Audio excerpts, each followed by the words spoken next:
Okay. Okay.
And subject to public release upon request pursuant to the Public Records Act.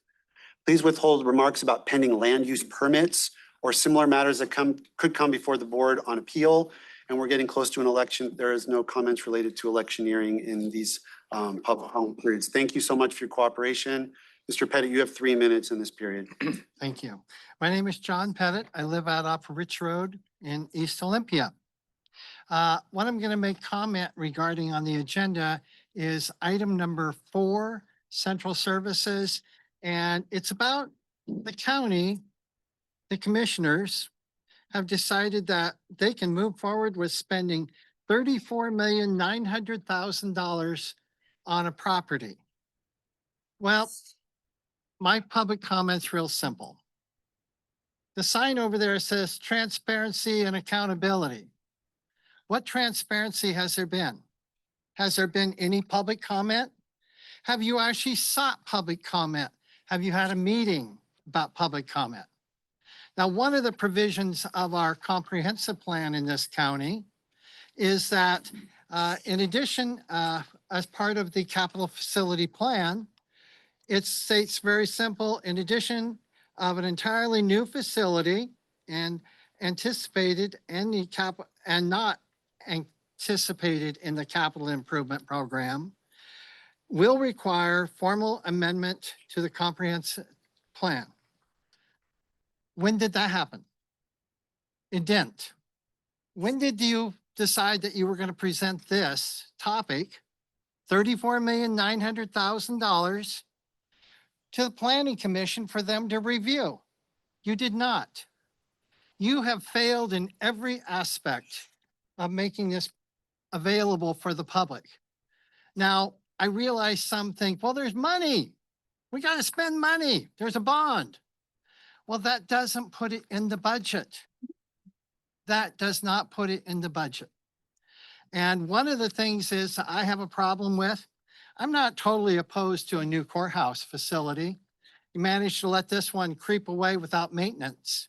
But that particular location is on liquefaction soils. It is a known place to have a potential problem. And with that, the USGA, with an example of the same exact soil under the Deschutes Parkway, that repair cost $22 million to fix.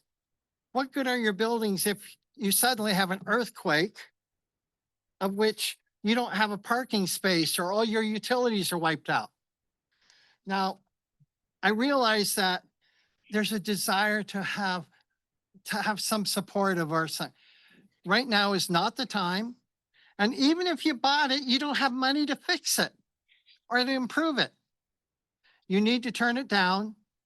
And then you need to change and go backwards to get the 500,000 earnest money that was given it back to the people, to the county funds. We have money enough problems. We don't need more. And you need to follow the code. Thank you.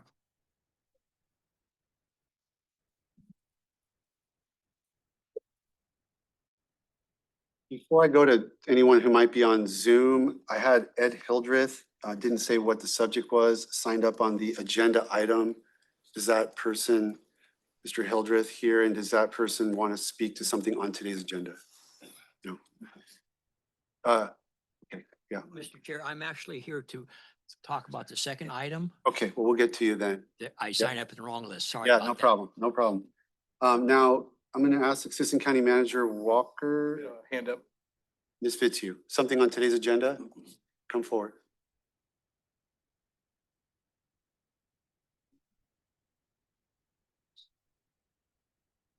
So the first consent item is about putting the comprehensive plan onto the agenda. And I'm really glad that you're doing that. Many of us in the public have come before the Planning Commission in the last several months testifying multiple times about the fact that we wanted the Thurston Climate Mitigation Plan to be included into the comprehensive plan as was. And a lot has been done to correct that. But one of the primary messages that the Planning Commission got, which you all didn't get to get yet, is the public's frustration about the fact that very little has been done on the climate mitigation plan so far, and the dire feeling that many of us have that more action needs to happen on climate. So as you are now having to address this huge budget deficit that you have, we certainly hope that the climate staffing and climate efforts can be maintained in the budget. Thank you. Thank you. Mr. Chair, can you make sure that the transcript option is turned on Zoom? So if, like, there's apparently a hearing,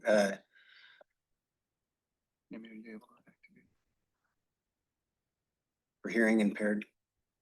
We'll take a look and see if we can implement it. Well. Okay, thank you. We can't hear any. Right. Can't hear. So this mic is for the folks that are listening online.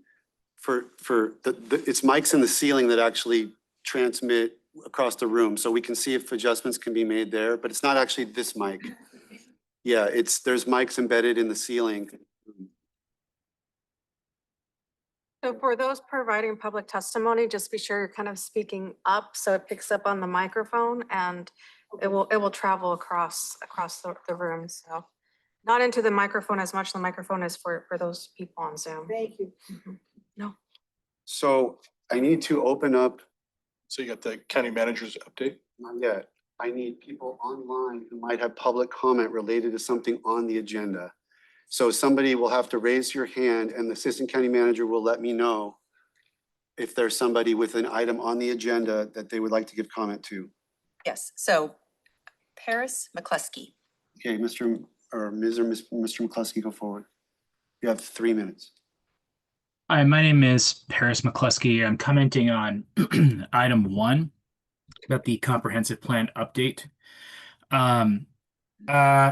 My name is Paris McCluskey. I'm the community organizer for Thurston Climate Action Team. I'm a resident of unincorporated Thurston County. I live on Puget Road near on Johnson Point Peninsula. I'm providing public testimony today on the topic of Thurston County budget cuts. Specifically, the BOCC needs to avoid cutting funding for the implementation of climate actions, especially those laid out in the Thurston Climate Mitigation Plan, or the TCMP.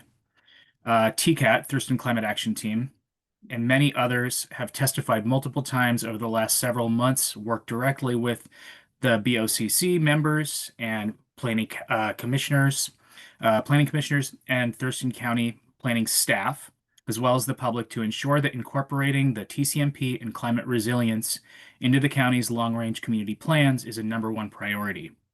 We need to address climate change now to ensure that we actively avoid worse impacts to come, while also preparing our communities for those impacts. We need to make no cuts to Thurston County's climate implementation plan, which TCAT and others have negotiated with the PC to ensure the incorporation of the TCMP actions.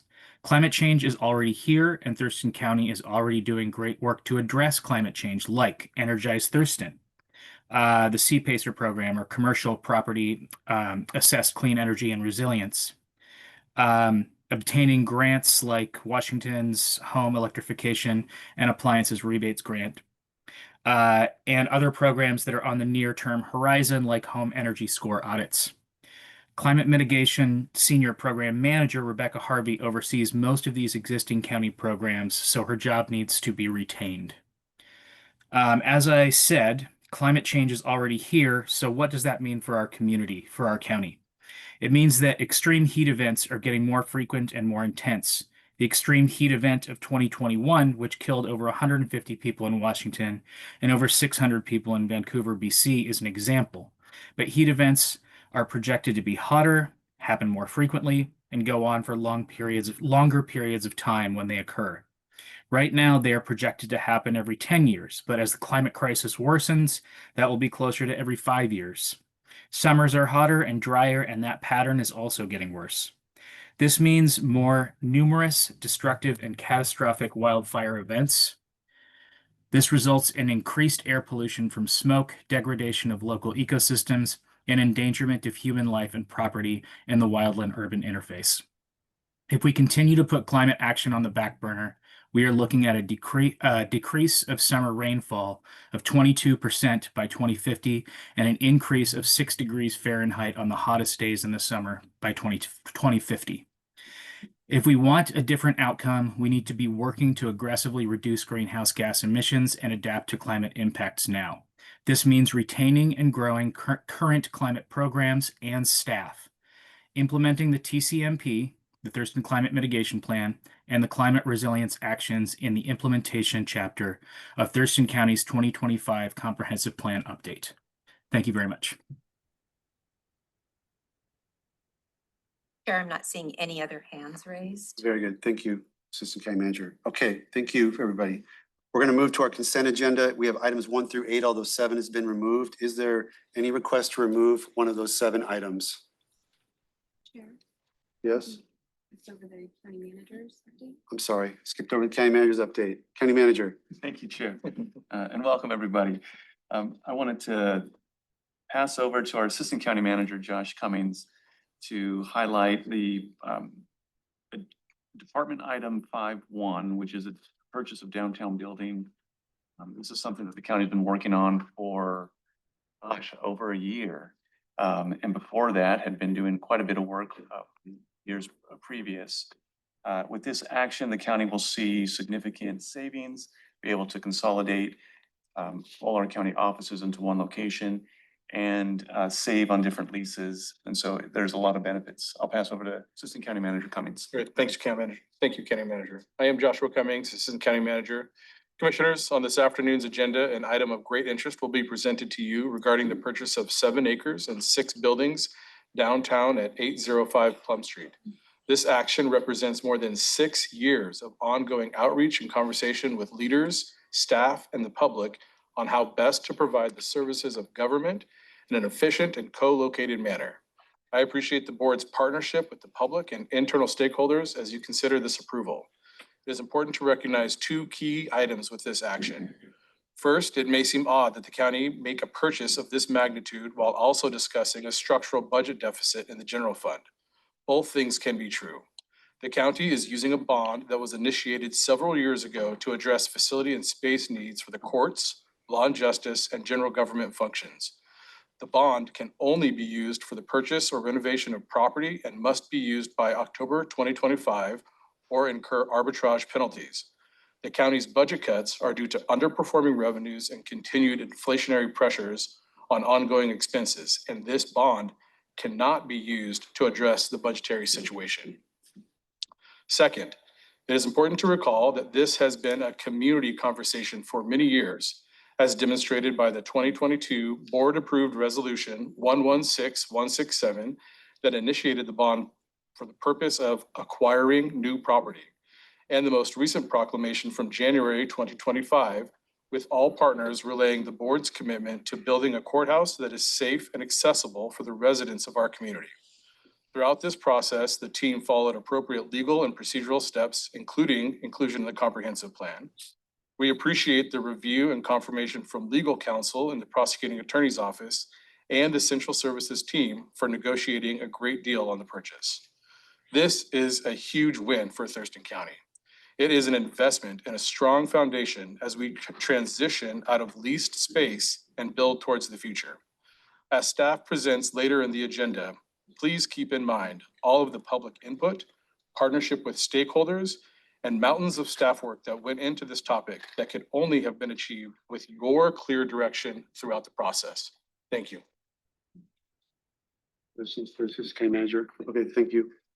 Two more items, Chair. We want to congratulate Medic One. Thurston County Medic One recently became the first ultrasound accredited EMS system in the United States. These accreditations, yeah, you can clap for that.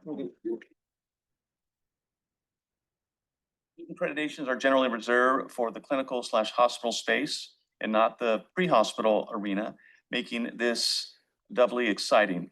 The accreditation was granted through the American College of Emergency Physicians, ACEP, and approved by the Clinical Ultrasound Accreditation Program. We'd like to offer congratulations to this team and express our thanks for their continued dedication to the health and well-being of the residents of Thurston County. Now let's give them a round of applause. Okay. Lastly, recently completed transportation projects by Public Works. I believe we have a couple of pictures we wanted to show. I'll start reading while they get them up. The first one was Marvin Road, 22nd Avenue and Union Mills Road Project. It addressed congestion along Marvin Road corridor, improves safety, and allows development of continued and surrounding areas. Thurston County partnered with the city of Lacey, who upgraded their nearby water and sewer utilities as part of the project. The project was funded by state grant funding, transportation impact fees, a contribution from the city of Lacey, and developer mitigation. See that beautiful project, and we want to give a special thanks to our public works team for that. And number 2 is the Johnson Point and Hawks Prairie Roundabout project. This roundabout was installed as a safety improvement, as there were historically a concerning amount of collisions at this intersection. It also addresses congestion and allows for surrounding development. The project was funded by state grant funding and transportation impact fees. Well done, Public Works. We appreciate your commitment to improving local infrastructure and your effective leveraging of impact fees and securing grant funding.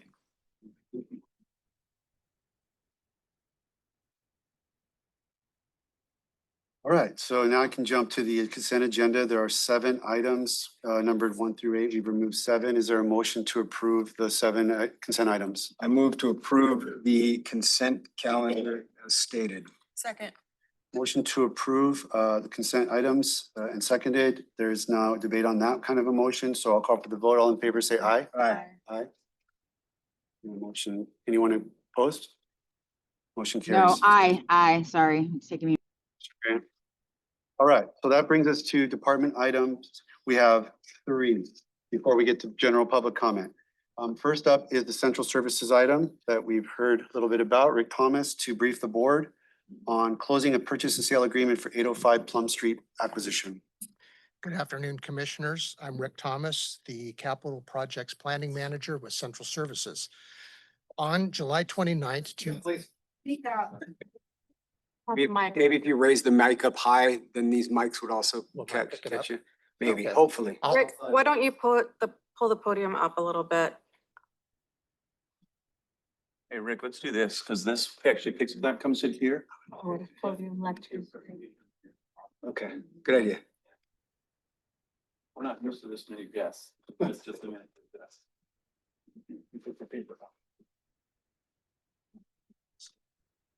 Thank you, Commissioners, for this opportunity this afternoon. Again, I'm Rick Thomas with Central Services. I'm the Capital Projects Planning Manager.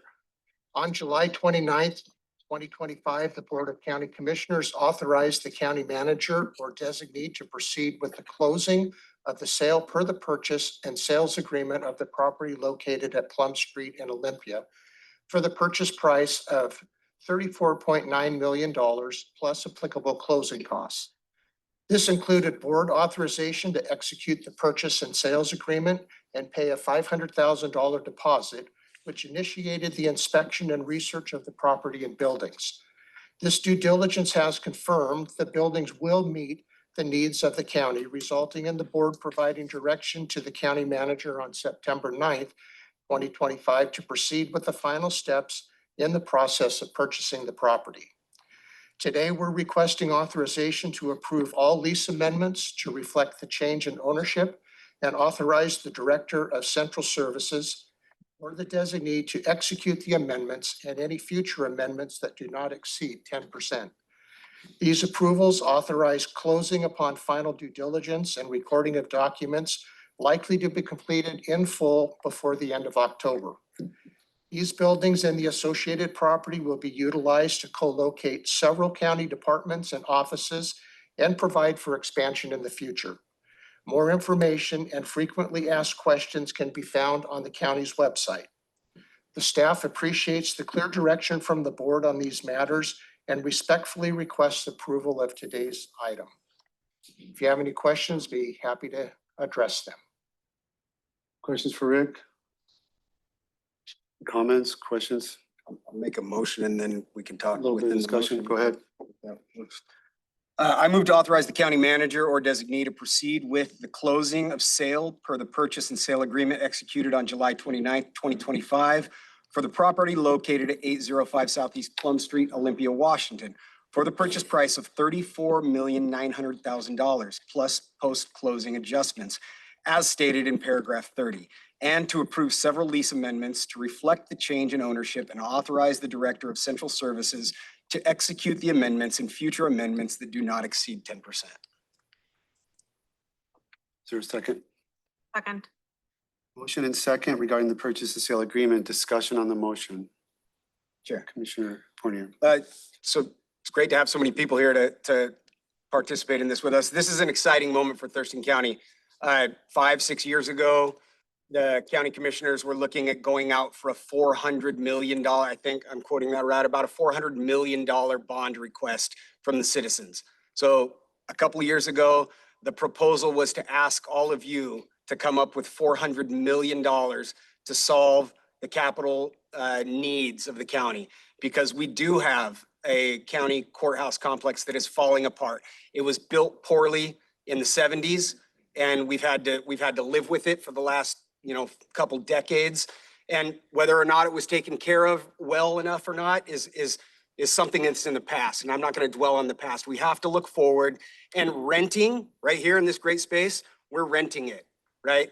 And the path towards financial independence is not renting, it's owning. So this is a good step forward. This will be the first step in being financially responsible and financially solvent in the future. So just like when you buy your first home and you can get that and have an asset, it's the same concept. So leasing here does not work. Putting $50 million, that bond money that we have in the bank was initially taken out to rehab the old Hilltop complex. And we would have maybe got 5 more years out of it. So that, and I said it many times, that's putting lipstick on a pig. So putting $50 million into something that we can't use after 5 years, that doesn't make sense either. So we now pivoted and we found an opportunity to invest in something that can be a forever home for all of us. And we're not gonna have to ask you guys for $400 million. That's exciting to me. I would like to say that since it came up in public comment, we recently invested in the sheriff's office facility. We got a really good price on a really good building for the sheriff's office. This is even better, so much better that we have a robust budget for the initial tenant improvements because we put out a bond for $55 million to do renovation on the courthouse. This is as you're hearing today, is a $35 million purchase.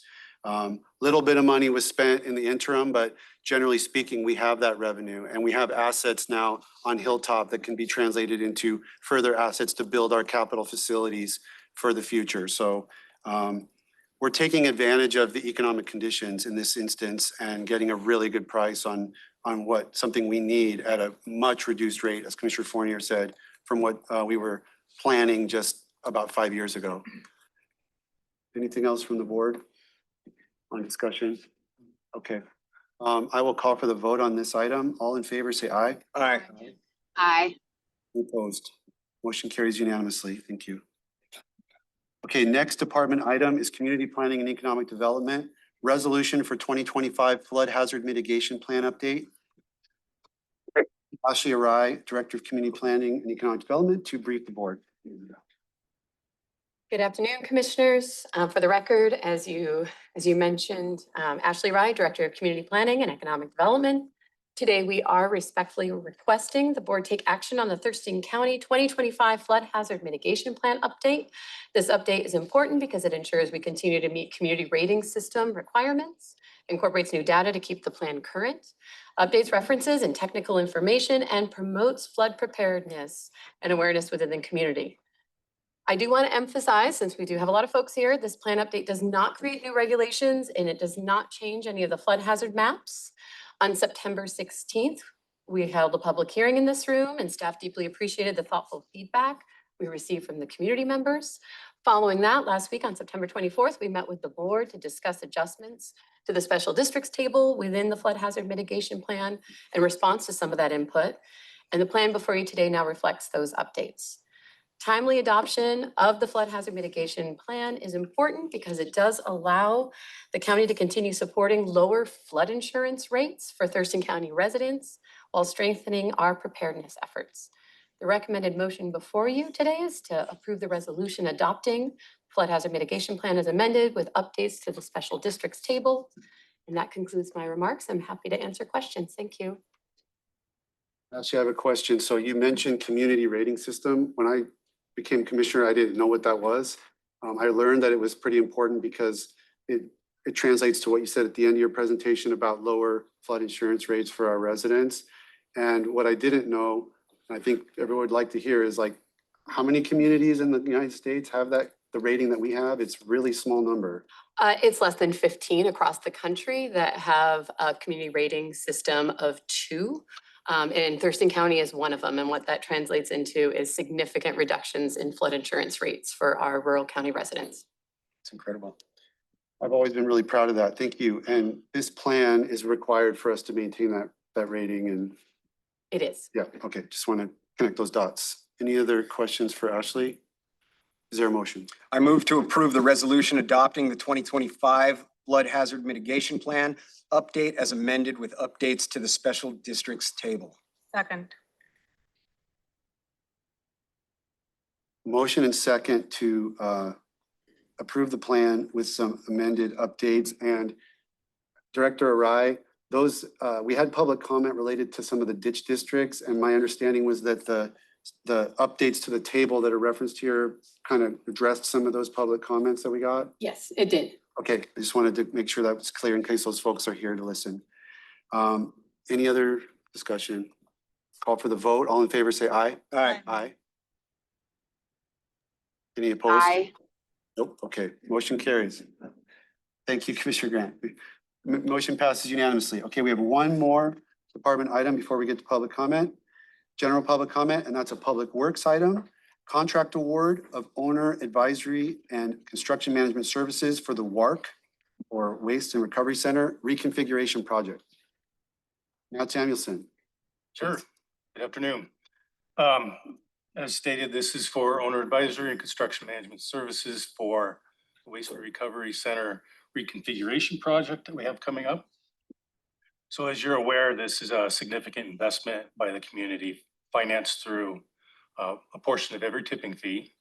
So it's really critical that we retain the services of a consulting firm that's highly experienced in solid waste construction, construction of solid waste facilities.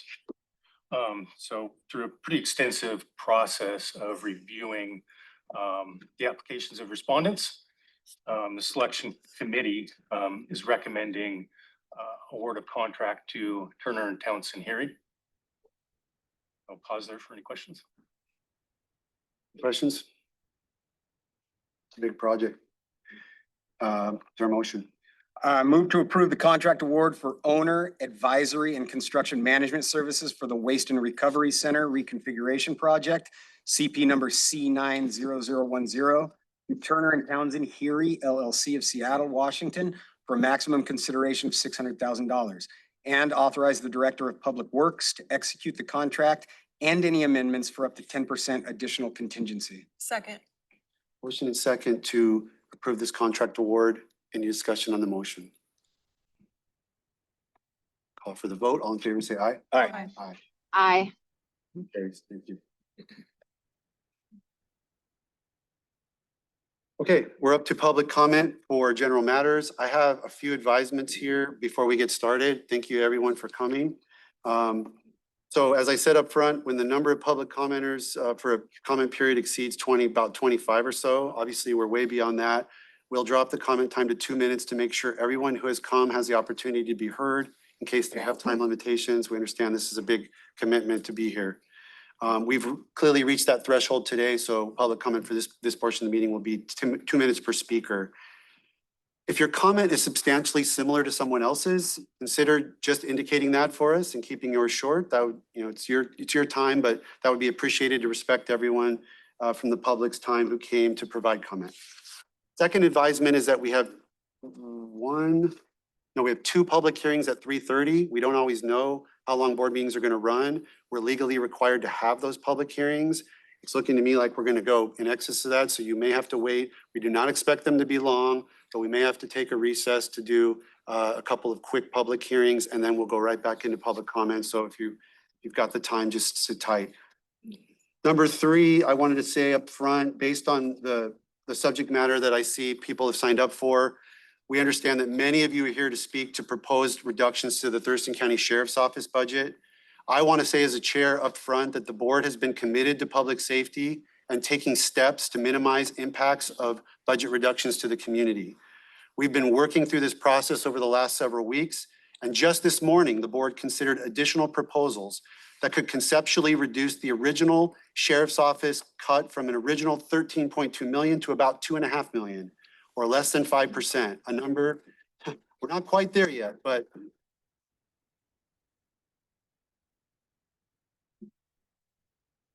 that is a number that Sheriff Sanders has indicated to me that he could work with to minimize public safety impacts. Preliminary decisions on those proposals will occur tomorrow, so public comment today is well timed. But given that the Sheriff's Office is by far the largest portion of the county's general fund, it is not possible to eliminate any reduction entirely and still balance our budget. Nearly every office and department in the county will be seeing budget reductions for 2026, many far greater than 5%, some as high as 18%. This is not to say we don't want to hear from you and what you have to say this afternoon, but since this is essentially breaking news on a topic of significant public interest, I wanted to share it in advance for those of you who came to address that topic. We're going to start off with Sheriff Sanders, who is here himself. And then we're gonna go through every person in order that I have them on the list and then people on Zoom. So just hang tight and I'll say who's on deck so you can kind of be ready.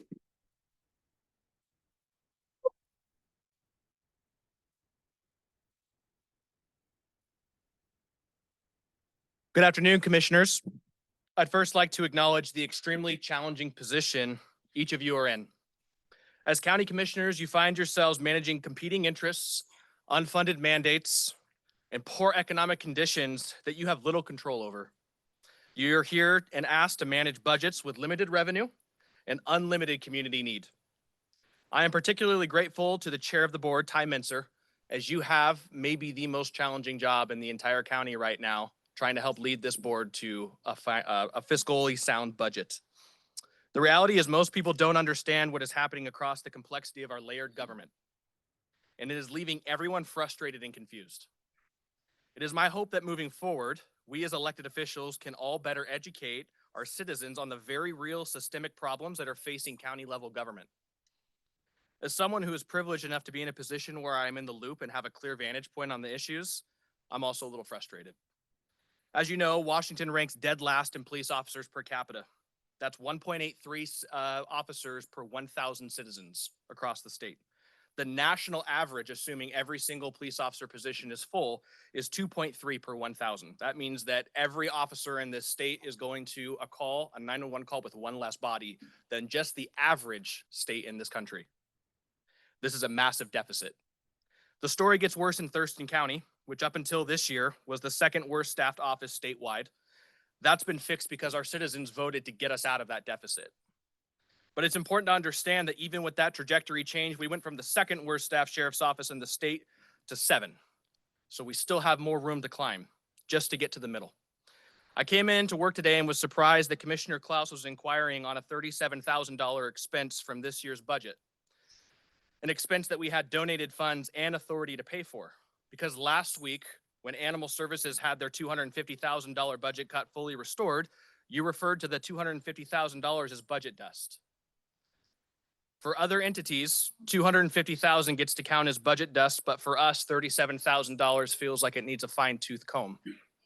The $37,000 expense that's being questioned is for transporting a free helicopter with $250,000 of equipment on it across the country. A helicopter that will not only save the lives of deputies and citizens on the ground, but will become a force multiplier for our office as we face the single largest budget cut in our county's history, 5 times larger than the cut TCSO took during the Great Recession in 2008.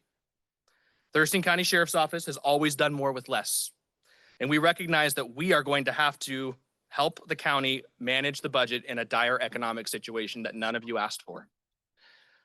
Despite the fact that Thurston County Sheriff's Office is still funded near the bottom compared to the rest of the state and country, we've somehow attained one of, if not the best workforce in the entire state.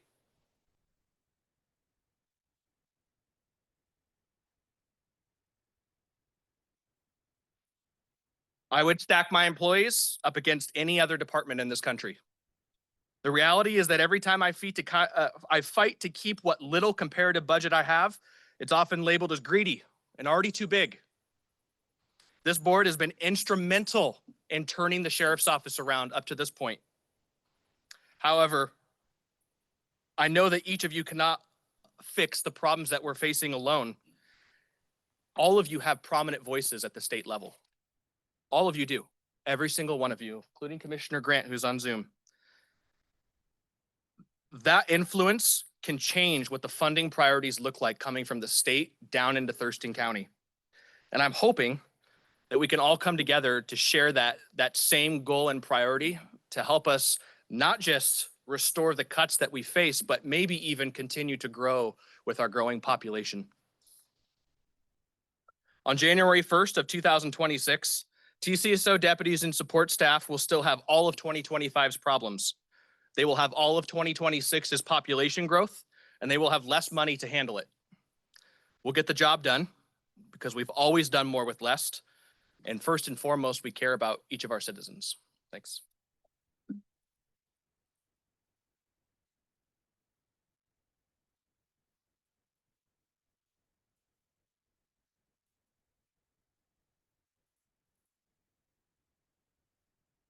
All right, here we go. JD Barton. with Mr. Pettit on deck. You have 2 minutes, sir. Thank you. Good evening, Commissioners. My name is Jay Jones Barden, DOC number 867165. I'm now a licensed commercial electrician, journeyman. At 2:40 this morning, on my way to work, I was given a $150 citation by Thurston County Sheriff's Department for a defective lamp, tail light lamp. I stand here not for myself, but for the working class construction workers, low-income families, and the justice impacted individuals who face the same treatment every day.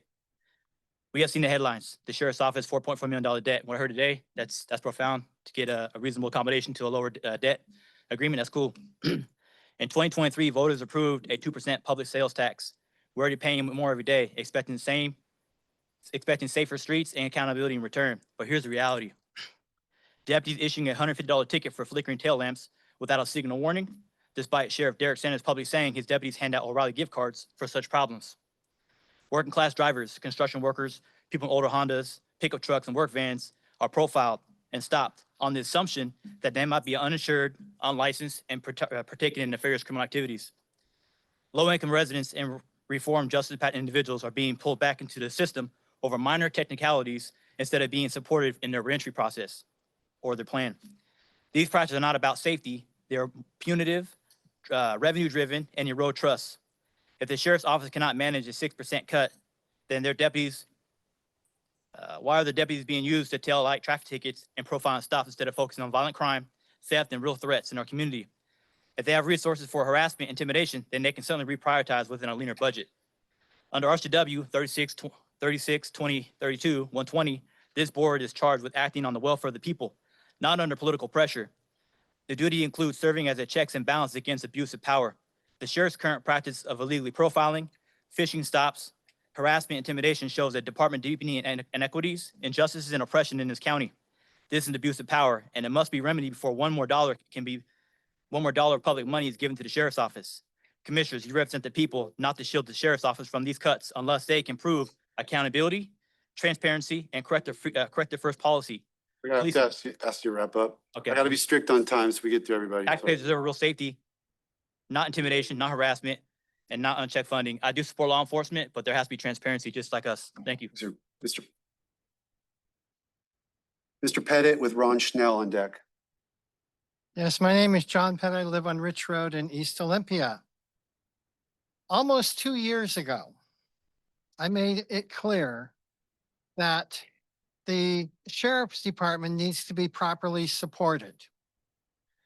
The Board of County Commissioners actually established minimum levels of personnel for the deputies. As of right now, all these people out here that are complaining, are subject to complaining. One thing they're complaining about is we aren't even given any numbers. We only know we have to make a cut. Where's the numbers? Where is all the transparency and accountability? We haven't had anything given to us. We're just told, no, you got to cut. Well, as a matter of fact, the sheriff's office doesn't need to cut. They need to have increased. You would even consider telling us that we have to suddenly settle with less without even having numbers. What is going on? That's the most irrational, bogus type budgeting thinking I've ever known. Where's the numbers for the public to have? None. There is no accountability. Don't ask us to settle for less because you don't do your job and force that we have numbers available to see and live up to the obligations that you've already made, of which should be a minimum of 124.5 in 23, 152.5 officers in 25. Don't supplant and use up our money the wrong way. Thank you.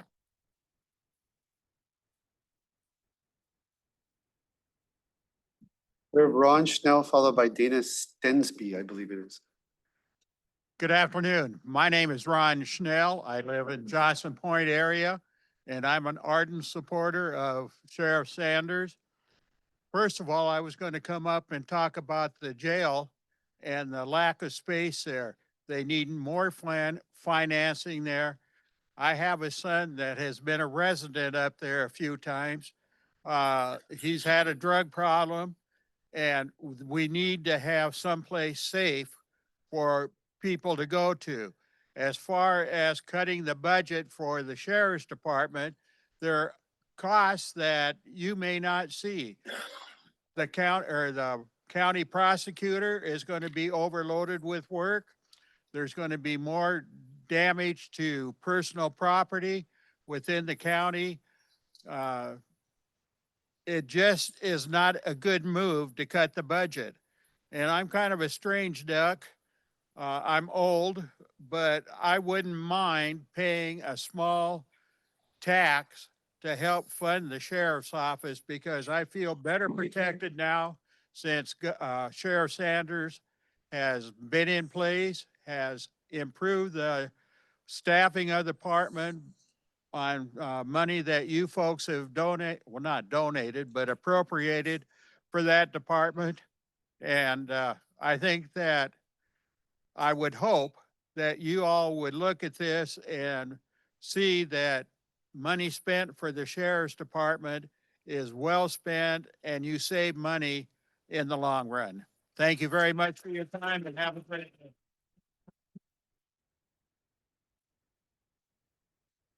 Dana Stensby, did I get that name right? On deck is Dale Bamford.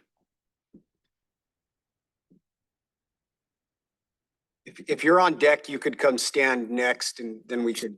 Oh, yeah, sorry. It's Okay. Here out there. No problem. So who was the next one? Dale Bamford. Dale Bamford. Yeah, then we just. Okay, thank you for having me today. I support Sheriff Sanders in the budget. I feel like my taxpayer money should go to something that I'm actually seeing a benefit from. Some things in the community, and this one affects me personally because I live in the area, is the Maple Meadows was supposed to be transitioning housing for people homeless, getting support. And that hasn't happened since it's been open. They were supposed to have room checks. They were supposed to have counseling. They were supposed to have 24/7 people on staff. It's now a basic meth lab through the I-5 corridor for people coming to Seattle, going to Oregon, and it has increased the basically theft in the area. Several businesses are closing. The local stores now have armed patrols and armed people on staff. And I don't think that that is encouraging business to have good business outcomes for them in the future. I think that I would rather see my taxpayer money go towards benefits for the sheriff department because I'm seeing basically progress with what they're doing and the work that they do. And these homeless communities cost Lacey $15 million to open it. It costs $4 million a year to have services in there, and there's no services at all. And the people aren't getting the help that they need. I don't know where the money is going, but I don't think that that should continue. And I think that should be looked at as far as funding. That's just one of the houses that Olympia, Lacey, and Thurston County have. So the amount of money that's putting into something that's not working, I don't agree with. If we as owners of homes in the area are now responsible for protecting ourselves, I think your 911 should be turned to an 811. Thank you.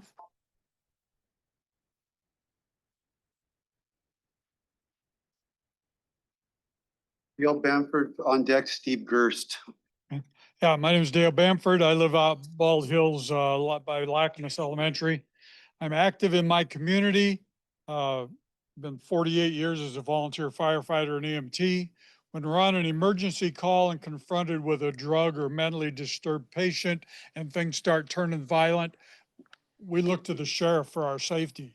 And their response times have been improving in the last few years. And that's a great thing. We're enthusiastic about that. We don't want to see them turn around the other way. And I think budget cuts are not going to help improve response times. I don't have facts about this stuff. I don't have any confidence really in the news that we read. So, all I can do is tell you what crosses my mind. Okay, so what crosses my mind is if you hit the public where it hurts, the sheriff's department, that's where it hurts the most, then you're more apt to pass a levy. I don't know that that's what's going on. I'm not in your mind. I have no facts. I'm just sharing with you is this what they're doing? I've seen the school districts use this strategy before. I would like to recommend that you display your efforts and your successes and the activities that you've done to save money for the county. Sheriff Sanders is a good example of that. He's very much out there telling people what's going on all the time. So I think if you do that, you're more likely to get more support when that levy time comes. You know, I mean, right now, I think the sheriff's department and their successes is a real asset towards you being able to pass a levy in the future. So, I did read that the commissioner's salary was close to 148,000 a year. I don't know if that's accurate. I read it. I hadn't heard anything about the commission, wanting to share in the budget cuts and money saving opportunities, but I want to thank you for your time, and I want to ask you to please do not reduce the sheriff department's funding. Thank you.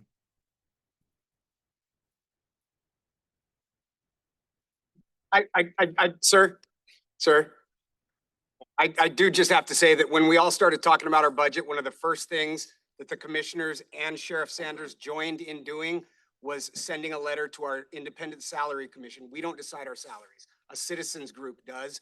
And we, I'm not trying to point at you, Derek. We, along with the sheriff, sent a letter to them saying, we do not want raises this year. We're worried about the budget. So those messages have been sent. Doesn't always get advertised, but it's important. Sorry. I know a lot of people follow the sheriff on Facebook. Follow your commissioners on Facebook. Just me, just follow me. I would, if I had more than like 800 people following me, I would put a lot more stuff out, information. I kind of trailed off because I just couldn't build. But if you want to know what's going on, I'm more than happy to funnel information toward the public in that way, if that's the way people want to engage.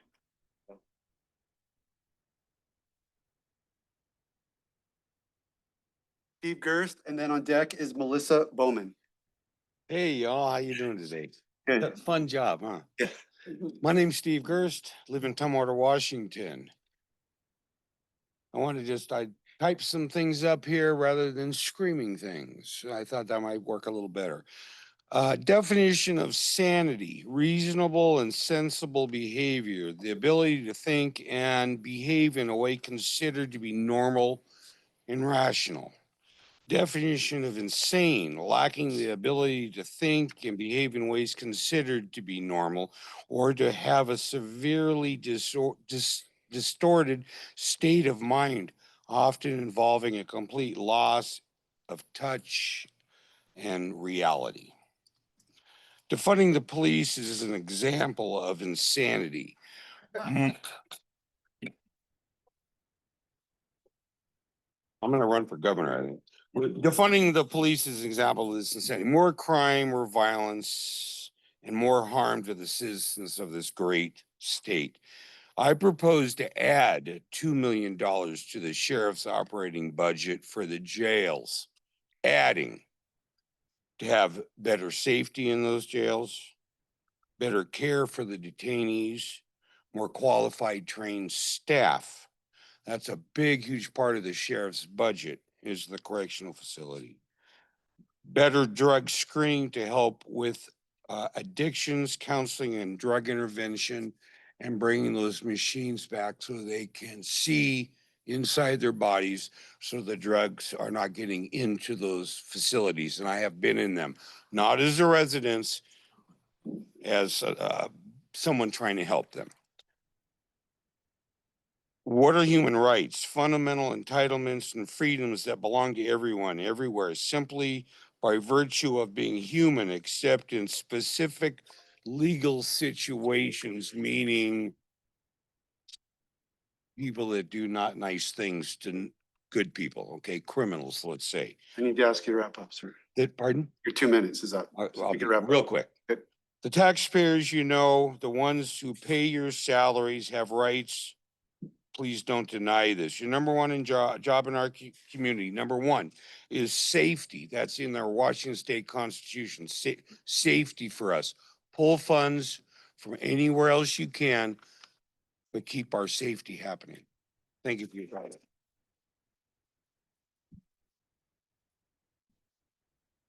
The Bowman with Bob Brock on deck. Hi, my name is Melissa Bowman and I live on Long Lake Drive in Lacey. I'm here to show support for the Sheriff's Department and also in major disagreement with the severe budget cuts. I understand that you guys have made some progress. Personally, as a voter in this county, I don't think there should be any cuts to public safety. The residents of Thurston County deserve to feel safe in their communities, and these type of cuts will force us into a situation where we won't be. This is going to force layoffs and training cuts that Thurston County just can't realistically afford. I understand that the proposed cuts to joint animal services were rescinded. So I ask why you want to prioritize stray animals' welfare above the welfare of the human being. The public deserves to be safe, and cutting funding to public safety affects everyone who lives here negatively, period. Thank you. Bob Brock, followed by Brad Campbell. Hi, Bob Brock, resident, Thurston County, Lacey, Washington. I'm here to ask you, please, not to take any money from the sheriff's office. Having worked in a correctional environment in California for 30 years, I can tell you at the county level in California, I can tell you that the budget cut situation is dangerous because the forced overtime that will become as a result. I mean, the sheriff has minimum standards, minimum mandates that he has to make. And in our organization, it translated into forced overtime. And the forced overtime was 7, 8 years straight where you had a mandatory 24 hours to do in a 30-day period, regardless of whatever else you were doing. And it was not a healthy environment for the inmates and for the staff.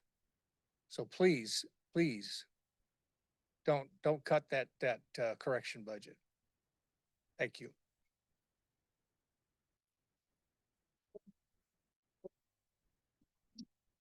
Brad Campbell, followed by Guillermo Mendoza. Hello. Excuse me. I support the lack of reduction for the sheriff's office. Okay. And I feel that the safety is important and it will be preserved with the budget not reduced.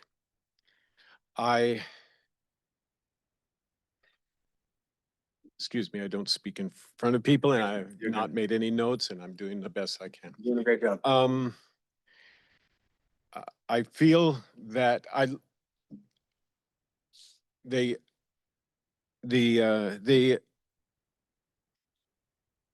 our safety is compromised if it's reduced, as you're well aware of. And so I want to see that budget maintained or possibly increased. Now, I gather it's tight. Also, if Mr. Pettit is correct and there has not been financial information out there about the budget, I think that's important to put out there.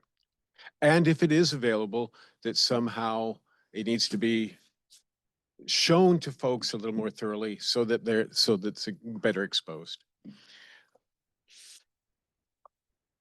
Thank you. Thank you. If anyone wants to view our budget documents, it's available on our website. All of this information, you guys can pull it up on your phone right now and look for it. We made a really nice budget website. It's been available the whole time. All the numbers, they're out there. So if you need that. Guillermo Mendoza with Dennis Trester on deck. Good afternoon. Hi, my name is Guillermo Mendoza and I'm for Tonino. And I support the police, the sheriff. And all I want to say about safety, we always talk about safety. And I don't think it's a good idea to cut a budget for the police. And all I want to say, I don't think it's a good idea either to use colors, skin colors. And I see different colors they have a problem in the streets and all that. And all I can see is if we use colors, start using colors, we create more violence. And that's my opinion, because when you put in colors against each other, it's a problem. That's it. Thank you.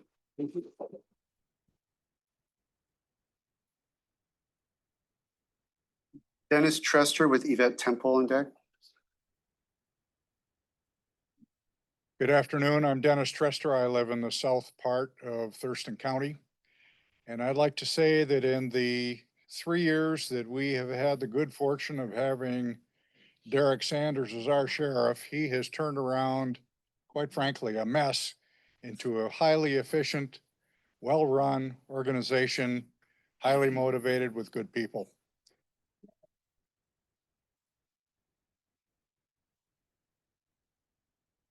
Public safety is not the place to make budget cuts. In case nobody has noticed, the world is more a dangerous place today than it was 3 years ago. We are having increased population here. We are having increased crime. And this budget cuts to the sheriff's department would not be a good thing. Everybody in this room would be negatively impacted. So my guess, my hope is that if you need to make budget cuts, you find them in another department, not the sheriff's department. Thank you.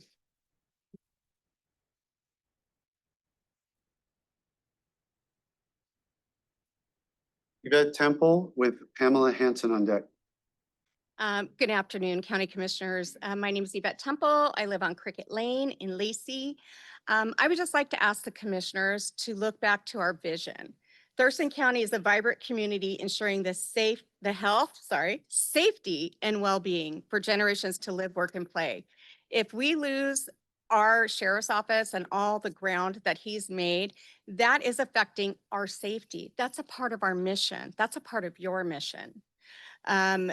If we want more people to do housing and come to our community, it needs to be a safe community, right? What he has done, I openly adore Sheriff Sanders. What he has done since he's been here in his role, I feel safer.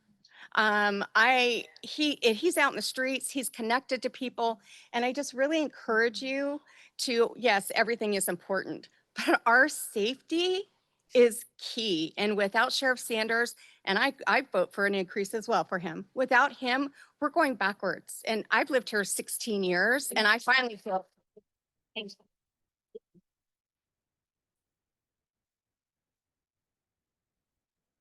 Pamela Hanson with Jessica Grubb on deck.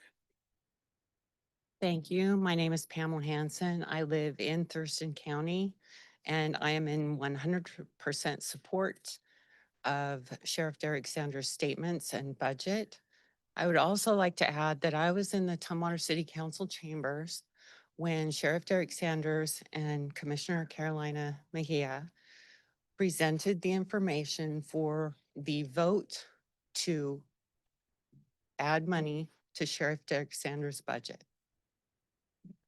So cutting his budget at the county level is a pretty bitter pill to swallow. That's my statement.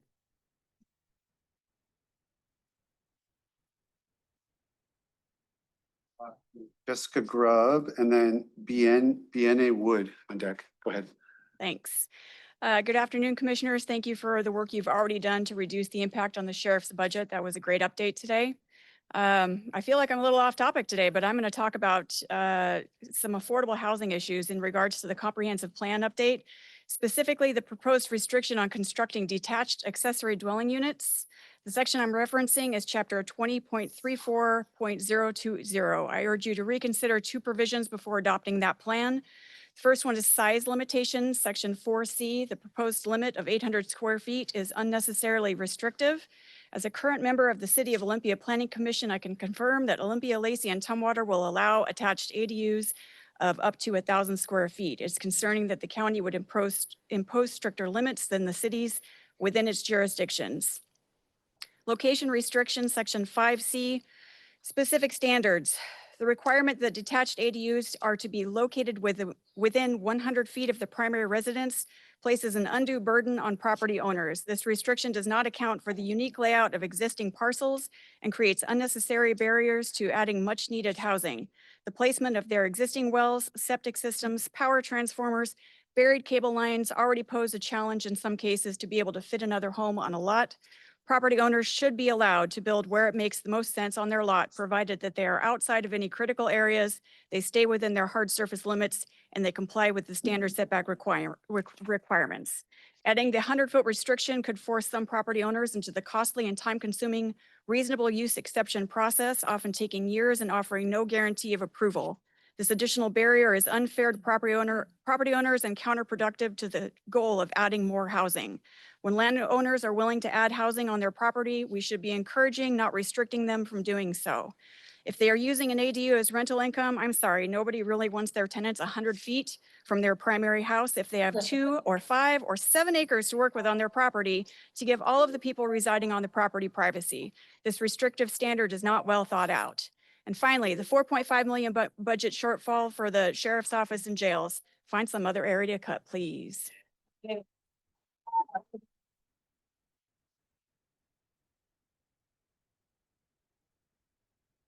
BNA Wood, Stephen Kern on deck. Good afternoon. My name is Bina Wood, and I'm also here in support of Sheriff Sanders. He appears to be one of the hardest working people I've ever met or see his progress, and we all appreciate it in our neighborhood, which is Steamboat Island Peninsula. So if you guys are looking for some revenue, I suggest you send some sheriff deputies to our road, and you can sit there all day long and write speeding tickets. I've talked to Sheriff about that. It is a safety concern. A close friend of mine turning into her driveway was rear-ended because the person behind her thought she wasn't moving fast enough. I personally have not been rear-ended, but turning into my driveway, which is a right-hand turn, you would think would not be quite as dangerous, but it is. People honk, they flash their lights, they're going 70, 80 miles an hour. You know, I'm not a perfect driver. I speed a little bit occasionally, depending on weather and traffic, but I don't consider the roads a raceway. So I would please ask that you also find the money somewhere else and let us keep growing our deputy base so that they can actually patrol our whole community. Thank you.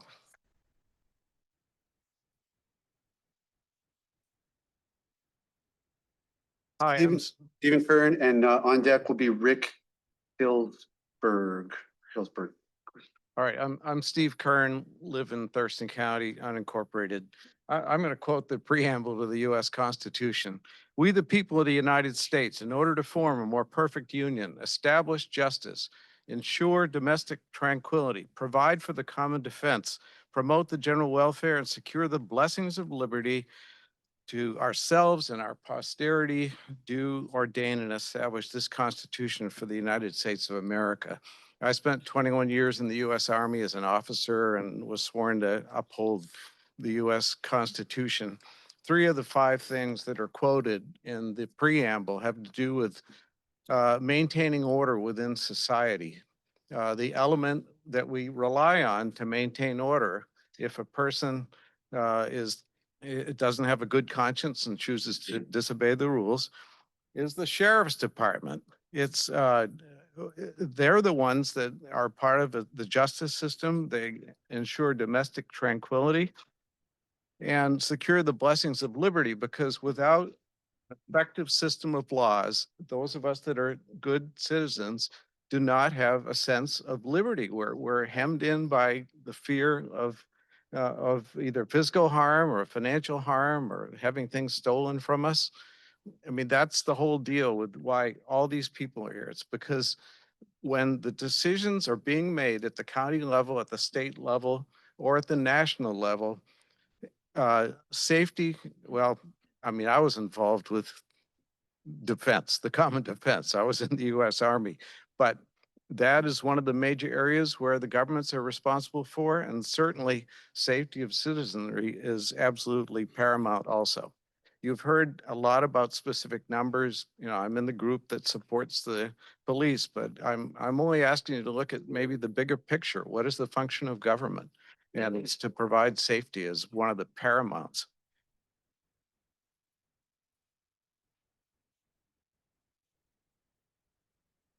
Rick? And then John Hansman on deck. My name's Rick Hillsberg. I live at 811 Old Pacific Highway Southeast in Nisqually.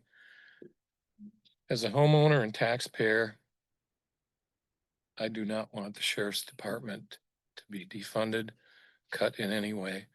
I do not want our county to turn into another Seattle.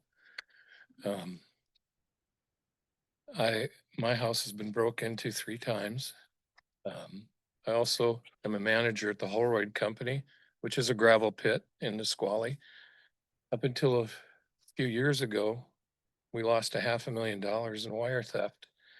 In the last 2 years, 0. And that's because of the sheriff's department. They're highly motivated, highly trained. And the other reason I would not want to see a cut is somebody has to have their back. There's a term, as a veteran, there's a term in the military, we got your 6, and we should have their 6. Thank you.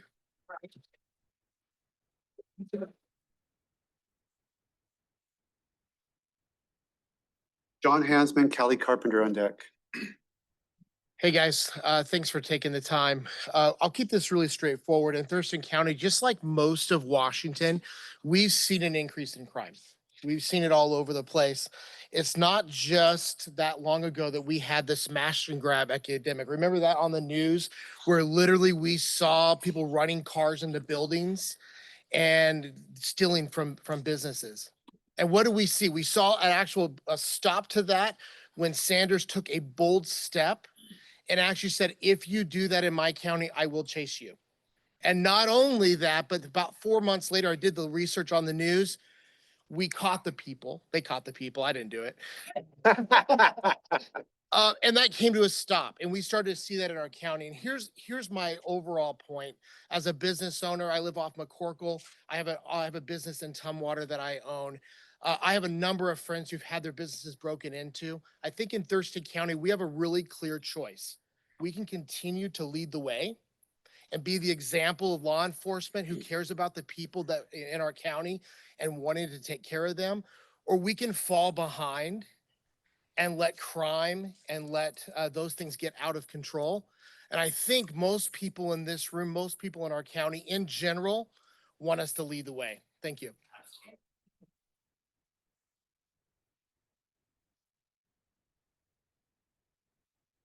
Kelly Carpenter, JW Foster on deck. Hi, my name is Callie Carpenter. I live in Bucota, Washington, Thurston County. 3 years ago, I signed up to be on the council, town council of Bucota. And then from a unfortunate, event, I was asked to step up to be the mayor of Bucota. So being on council, I didn't understand a lot of stuff. Being mayor, there still is a lot of stuff I'm learning. But what I do understand is that our budget, we have less than $1 million that comes in per year, and we can't afford to have a police department. So we use the sheriff's services.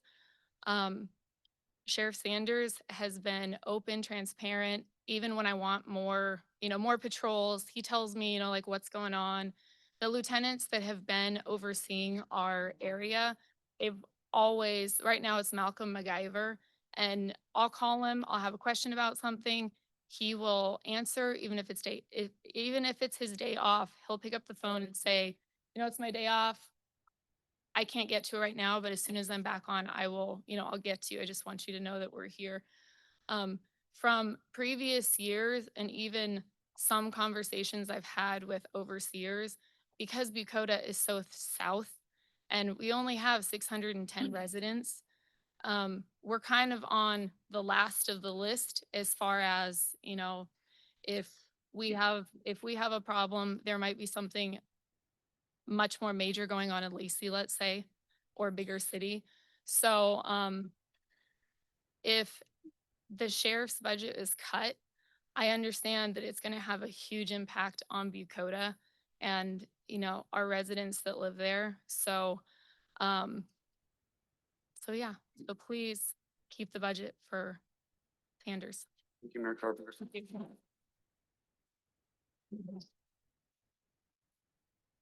JW Foster, Brandy Cox on deck. Hi, Commissioners. JW Foster from Yelm. So sorry that I'm not up there dealing with this with you.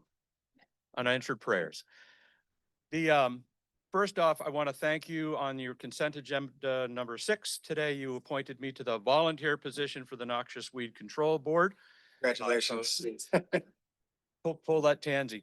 Secondly, as a 25-year firefighter paramedic here in Thurston County, I got to see all law enforcement in all sorts of situations, and our sheriff's department deputies are the best. They really work hard. We're glad to have them. As the former mayor of Yelm, my police officers depended on their lives on the backup that they would get from their deputies, and vice versa. We had several situations where either the deputy or the Yelm police officer were in life-critical engagements with bad guys, and it was only because of that robust backup that we have with each other that those lives were saved, including the bad guy's life. So we have to take every opportunity that we have to support our law enforcement in Thurston County, especially the sheriffs. And I have full confidence in this Board of Commissioners to get that job done. Thank you.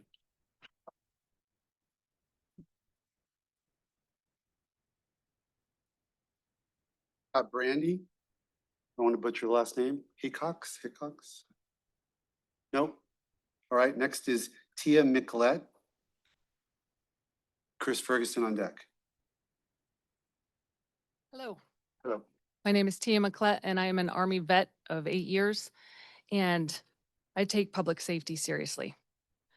I live off of Mullen and Meridian and work at North Thurston Public Schools as the voice, which is vocational opportunity for can you guys hear me? Yes. For independent community engagement. It's a program where certain aged out high school graduated disabled students are given the opportunity to get job training through community engagement. I, along with 2 teachers and 6 sped paraeducators, take these students out into the community and teach them transit training. We take them to Tugboat Annie's, PetSmart, both senior services, Lacey and Olympia, Thurston County Food Bank Grocery Outlet, and Goodwood Retreat Center, and more. They learn job skills and transit training. 99% of my students will not get a driver's license because they are disabled, whether it be autism, fetal alcohol syndrome, or Down syndrome, etc. It is already a challenge taking said students into the environment where there are drugged up people and mentally ill roaming the streets. When I heard about TCSO possibly facing a budget cut, it chilled me to the bone. The reason I felt confident on the streets was knowing that TCSO always has my back. They have my 6. They have my students' back by making sure the criminals are behind bars where they belong. I'm asking that when you make this major decision, you keep us little people in mind. When you are out in the public and you see someone with a purple safety vest, followed along with 5 to 6 young adults wearing yellow safety vests, you are reminded on how significant the public safety really is. Thank you.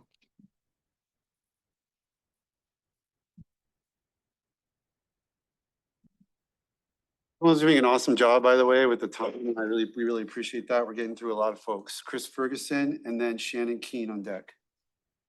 Yeah, I'm gonna go ahead and keep this short. Chair Menser, Vice Chair Fournier, Commissioners Mejia, Klaus, and Grant, thank you for the opportunity for hearing us speak this afternoon.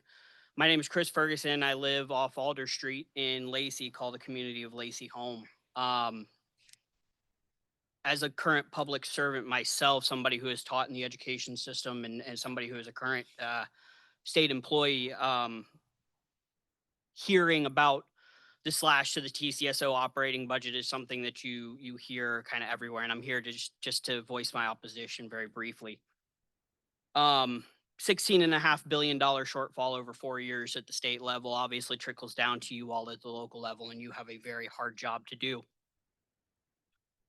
But public safety is paramount and is first and foremost in our communities, and Sheriff Sanders has done an absolutely incredible job. I'm a transplant here from the South, and it alarms me that we would potentially look at slashing funding of a law enforcement office. Again, understand that you have tough decisions to make, but would ask that you seek relief elsewhere or potentially look at appropriating money in different areas that would essentially ease the budget. As Sheriff Sanders pointed out, national average of law enforcement officers per 1,000 is 3.53 in the United States.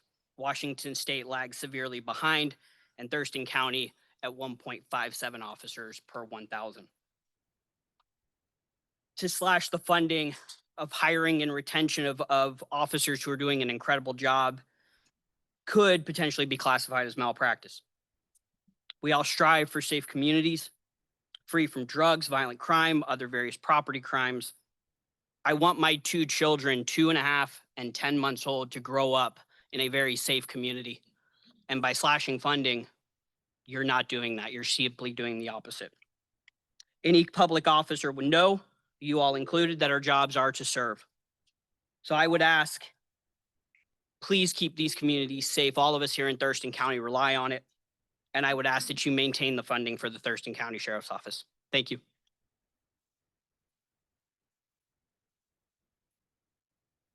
Shannon Keene, Loretta Burns on deck. Shannon Keene? Nope. Loretta Burns?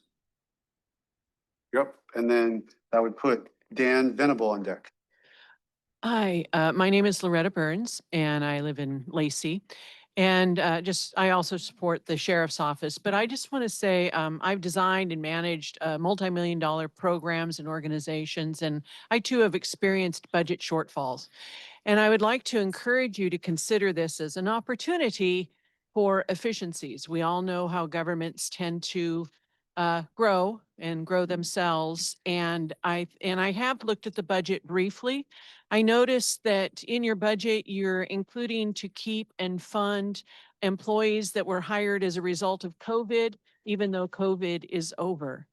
And I think, you could look for more efficiencies. One of the things with the sheriff's office that's concerning, if you want to save money, is it's kind of a waste of money if we have a sheriff's office that keeps arresting people, but then they're not put in jail, or they're not kept in jail, or they're not convicted. So I hope that you will collaborate more effectively with the judicial system and the prosecuting attorneys to make sure that they are being efficient to enhance their efforts. How much time? Sorry. One more thing, please. You're giving your money to the cities, our county. You have a limited tax base as a county, and yet I see much of the money going to the cities at times. I think you should reconsider that. And I don't have time, but I would also speak strongly against any more money to organizations like the Thurston County Climate Change. I follow them. I'm sorry. Thurston County will have no impact on climate change, and it's a waste of money. Thank you.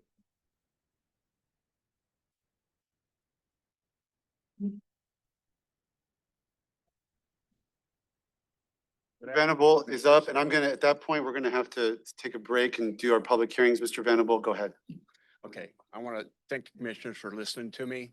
I'm not a friend of Sheriff Sanders, but I didn't vote for him. or I did vote for him.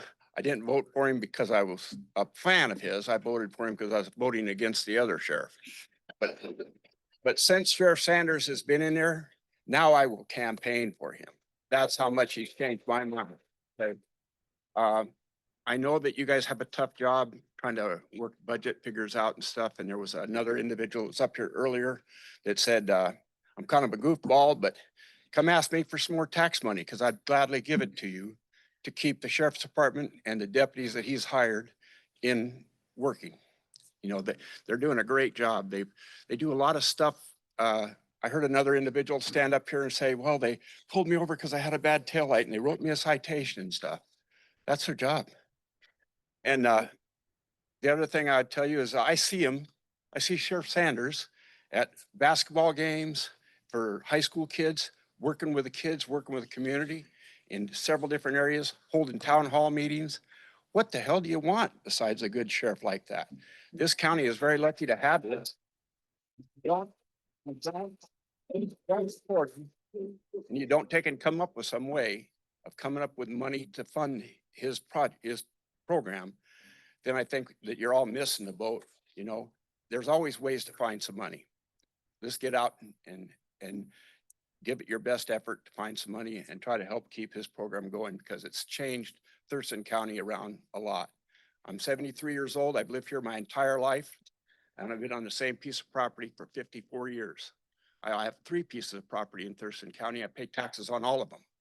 And I come in and I buy building permits and permits constantly here in the county, way overcharged permits. What do you do with that money? You know, you need to do something with that money. And I think funding the sheriff's department is the best way to do it. So that's all I got.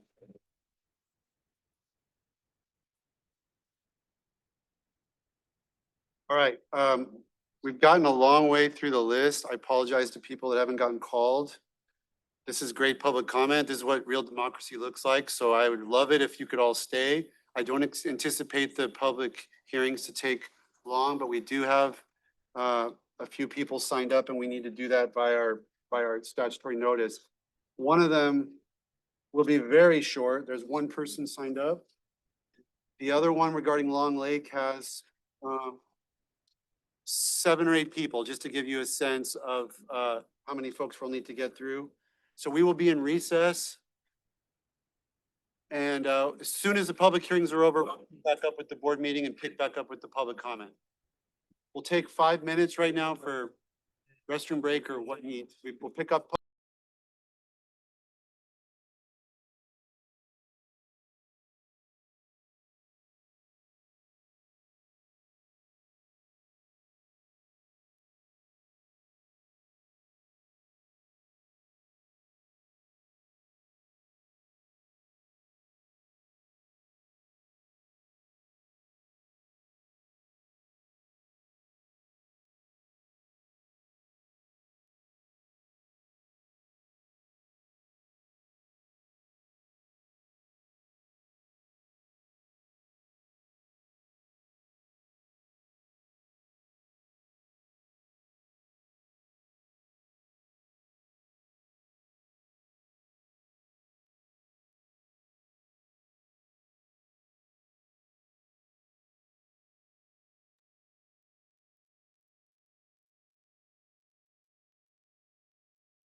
Recording is on.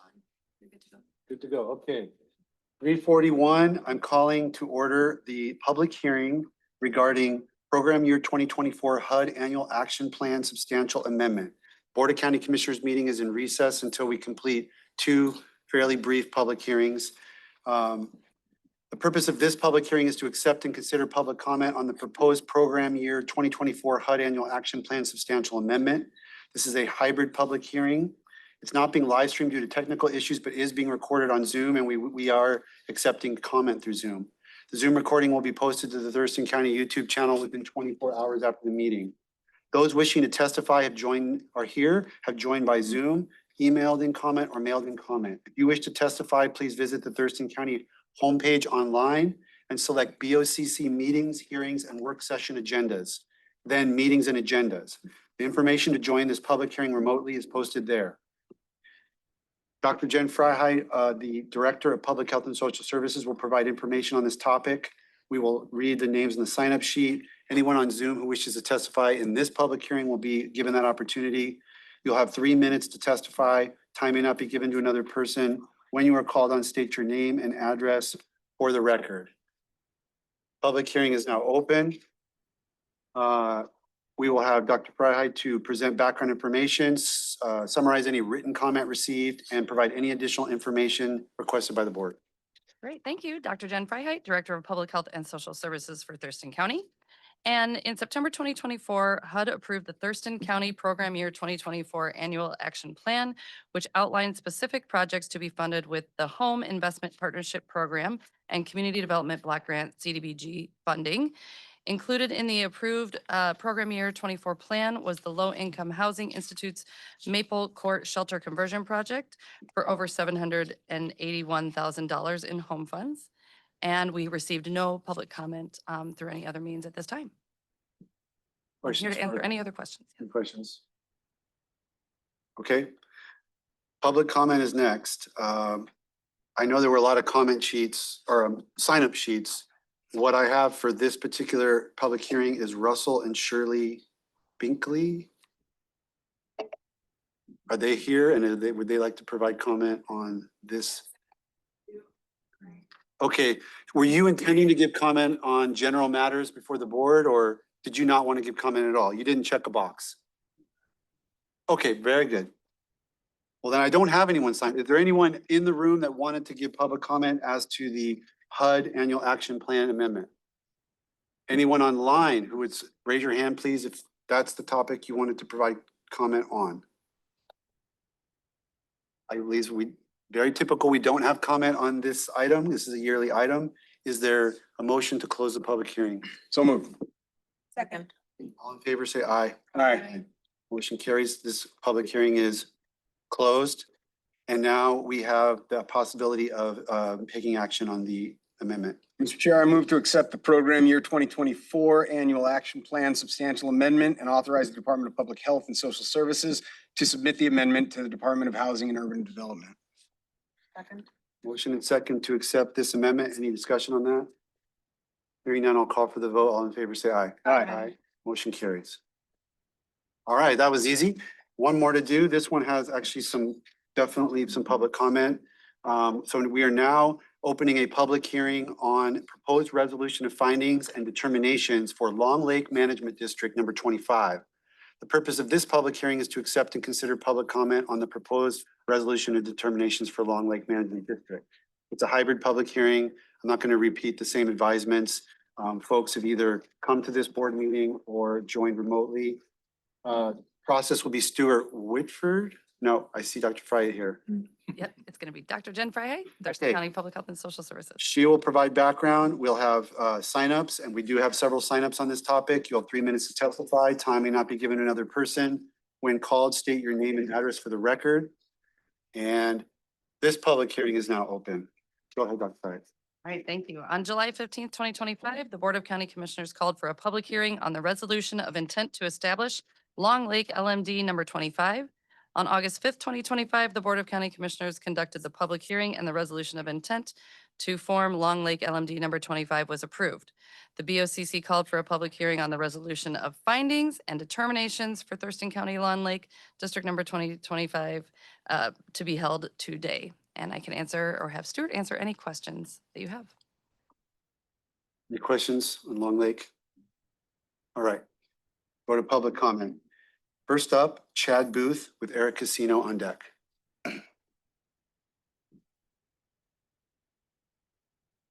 Hello, my name is Chad Booth and I'm a civil engineer and a resident of the Lake Forest HOA. My HOA has about 432 properties in the district because of a shared parcel on the lakeshore called Herring Park. I'm speaking on behalf of all non-lakeshore owners and the 114 petition signees I gathered. The proposed resolution creates a vastly inequitable tax structure. RCW 3661-160 states that special assessments may be measured by front footage, acreage, improvements on the property, or other factors that are fairly determined. I examined 5 ways to fairly calculate the assessments, and property owners in my HOA are taxed 11 to 365 times too much. All lakeshore, non-lakeshore property owners in the district are similarly affected. I recommend that assessments for private upland properties with community lake access be based on the percentage of lakeshore owned, percentage of lakeshore parcels owned, or ability to access and use the lake. My HOA owns 0.3% of parcels on Long Lake, containing 1% of the lake's shoreline, but our residents are taxed to fund 13% of the district. If we were taxed based on these percentages, we would pay $2 or $9 per parcel in my HOA. Thus, by annually paying $100 per parcel, we are paying 11 to 42 times more than our fair share. The average lakeshore owner pays about $500 per year, but the Herring Park parcel generates over $43,000 in taxes. Since we do not have motorboats, jet skis, lawn games, fishing gear, swimming toys, or our entire house of amenities conveniently located next to the lake, our community parcel likely gets a similar amount of usage as lakeshore parcels. Thus, my community should not be assessed 86 times more.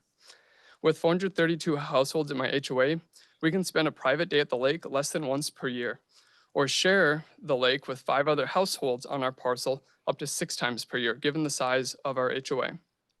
While lakeshore owners can privately enjoy their parcel every day. This demonstrates that lakeshore owners have 60 to 365 times more opportunity to use the lake than those in my HOA. Similar disparities exist for the other HOAs in the district.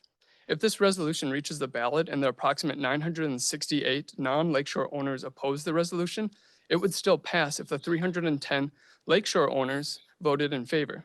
This is because each lakeshore property has approximately 5 times more votes than non-lakeshore owners due to how the votes are distributed proportionally based on the assessment amount in conformance with Washington state law. This is why I need the county commissioners to ensure this resolution is amended to have an equitable tax structure before it reaches the ballot. Although the resolution admits that non-lakeshore parcels have a smaller level of benefit than lakeshore parcels, the proposed tax structure does not adequately address this disparity. My findings show the resolution is false when it states a property's assessment is reasonable compared to its usage, district services, and the owner's benefit. An upland parcel should not be taxed 1/5 of a lakeshore parcel when the actual benefit or use is 11 to 365 times less, depending on how you measure it. This is why I and the other 114 petition signees need the commissioners to work to revise the structure and have it conform to RCW 3661-160. Thank you. Thank you, Mr. Booth. Eric Casino with Charlotte Jean on deck. Or no, she said no. Teresa Hammer on deck. Thank you, Commissioners. I'm glad to be here. My name is Eric Casino, and I live on the northwest shore of Long Lake in the Timberlake neighborhood. And I'm here to support the LMD petition. And I'm sorry I'm reading from a script. I have a lot to say in only 3 minutes, so I'll try to do it the best I can. But I just wanted to go through and remind some of the benefits that the LMD does. We perform functions that contribute to the higher quality environment. We do weed identification surveys and management, safety buoys and signs, water quality testing, shoreline and stormwater education. And in the last few years, we also took on phosphorus mitigation to help control algae, which has been a very effective program and one of the few lakes that has not been shut down because of algae blooms. And just recently, I learned that there's been opposition to the LMD. And in all the time that I've been on the LMD with hundreds of hours of volunteer service, I've never heard anybody complain about this. So this is a little bit new, and it's a little bit disappointing to hear that there's people that are actually upset with how the LMD is run. But I would like to think that the work we do is actually worthwhile. To address the fee structures on the LMD, when the LMD was first formulated almost 40 years ago, they adopted a fee structure that is virtually the same as the fee structure that we have today. And we've tried to make this fair. We look at the LMD fee structure not on just who might benefit from the work we do, but also on the contributing to the harms that the LMD mitigates. The LMD area is limited to only those properties that have legal deeded access to the lake. So if you have a legal right to access private shorelines of the lake, you're included. We also understand that individually, the homes directly on the lake probably cause more impacts and receive more benefit. And as such, their contributions are much higher. A real impact on the lake is stormwater. And I should also mention that the Lake Forest HOA is all on septic systems. They're not on sewers out there. And that's probably a large contributor to some of the issues that we have on the lake, including the phosphorus. When you look at the math on other factors about how we figured out the LMD, while they might, by my math, they do about 12% of our total budget is contributed from them. But they do have, out of the 1,477 parcels, they have 423, which is 28.6% of the parcels. Out of the 680 acres in the district, Lake Forest is 126 acres, which is 18.5% of the parcels. And of the 80 different stormwater treatment, infiltration, and outfall connections in the county, 21 of them are in Lake Forest. That's a little over 26%. Because of the great partnerships that the LMD has had with this board, the LMD members also have earned a 50% discount on their stormwater fees because of the coincidence of priorities here. And when you factor in the stormwater fees and the LMD fees, somebody like me that lives on the water does pay about $500, including that stormwater reduction. That reduction is about $35. The folks in Lake Forest, their LMD plus their stormwater fee, including their discount, is about $135 a year. If they paid their normal stormwater fee, it'd be quite a bit more. This effectively makes their rate for stormwater plus LMD $65 a year. From what I read on their petition, they thought that they should be paying about $55 a year. We're saying that they are paying about $65 a year. I would probably argue that the benefits that they get are probably worth the $65, and the inputs that they have into the lake are probably worth the $65. I should also mention that the timing of this is really unfortunate. I think that this just needs to go to ballot. When we were discussing the LMD fees again earlier this year, they were done in the steering committee. Lake Forest has 2 representative spots on the steering committee. We've been working on this for over a year. And for this to show up this late in the game, I think is unfortunate. It feels like a poison pill. If they had complaints about these fees, we've been talking about these for over a year. They have a spot on the LMD steering committee. They had plenty of opportunity to talk about these things or influence the decision one way or the other. So with that, I hope that you can forward our petition. You could send it to the ballot and the voters can decide on whether or not they want to do this. Thank you very much. Mr. Casino. Teresa Hammer. Stephen Mauer on deck. Hi, good afternoon. My name is Teresa Hammer. I am with Amerstone Association Management. We manage homeowners association out there. And so I'm here representing the 43 homeowners in Cantor Grove at Long Lake Meadows Division 5 HOA. So our homeowners received notice about this increase to the LMD, and they were surprised because we did not believe we were a part of it at all. We've been told in writing by Cantor Grove 1, 2, and 3, and Freestone, which is Division 4, besides our Division of 5, that we do not have access to the lake or services at the lake unless we pay Cantor Grove 1, 2, and 3 $10,000 a year. So with that being said, is that none of the homeowners in my neighborhood, in this neighborhood, ever received a notice about it. They have not been included it, and we've been prohibited from using the lake for more than 2 years now. So I'm here representing them and with that information. I'm also here representing Long Lake Meadows, who has the same name as LMMD. And those homeowners did not receive any notices about this situation either, but yet they are adjacent to Maze Road. So they can see the water from where they live. They just don't have access either. Once again, same developer for Long Lake Meadows in regards to Cantor Grove 1, 2, and 3, Freestone 4, and Cantor Grove 5.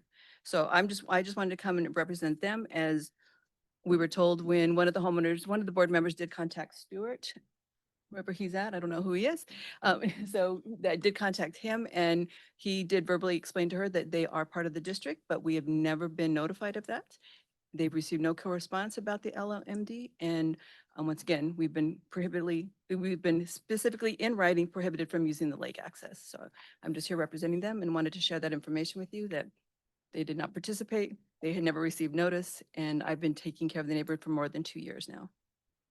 Thank you. Stephen Mauer. Hi, I'm Stephen Mauer. I'm a resident of Lacey and I live on Long Lake and Francis Drive. And I'm not going to reiterate all the stuff that Eric just said, but I just do want to reinforce what he stated, that it's this late in the process. If the Long Lake Management District loses the funding for next year because of this being delayed, that could seriously impact the quality of life on that lake for not only the people that live on it, but the people that use it, that come from all over the county, including the HOAs out there. So I think it's important to get it passed this time. Doesn't mean we can't discuss it in the committee later on to try and adjust things if it's appropriate, but it's important to get it through right now. So thank you.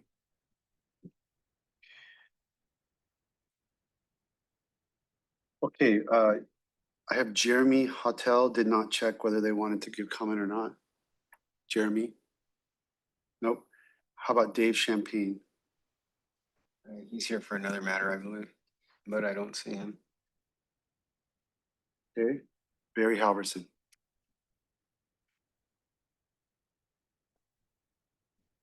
No notes, no photo, just me. Hi, my name is Barry Halverson, Commissioners, Chair. I'd like to also thank Stuart Whitford, Susan Long, and Director Freiheit for all the work that they've done with the Lake Management Districts these last year and a half. As you all know, I'm a strong, avid supporter of Lake Management Districts, always have been. I will continue to be. I am here to support the Long Lake Lake Management District moving forward in the process.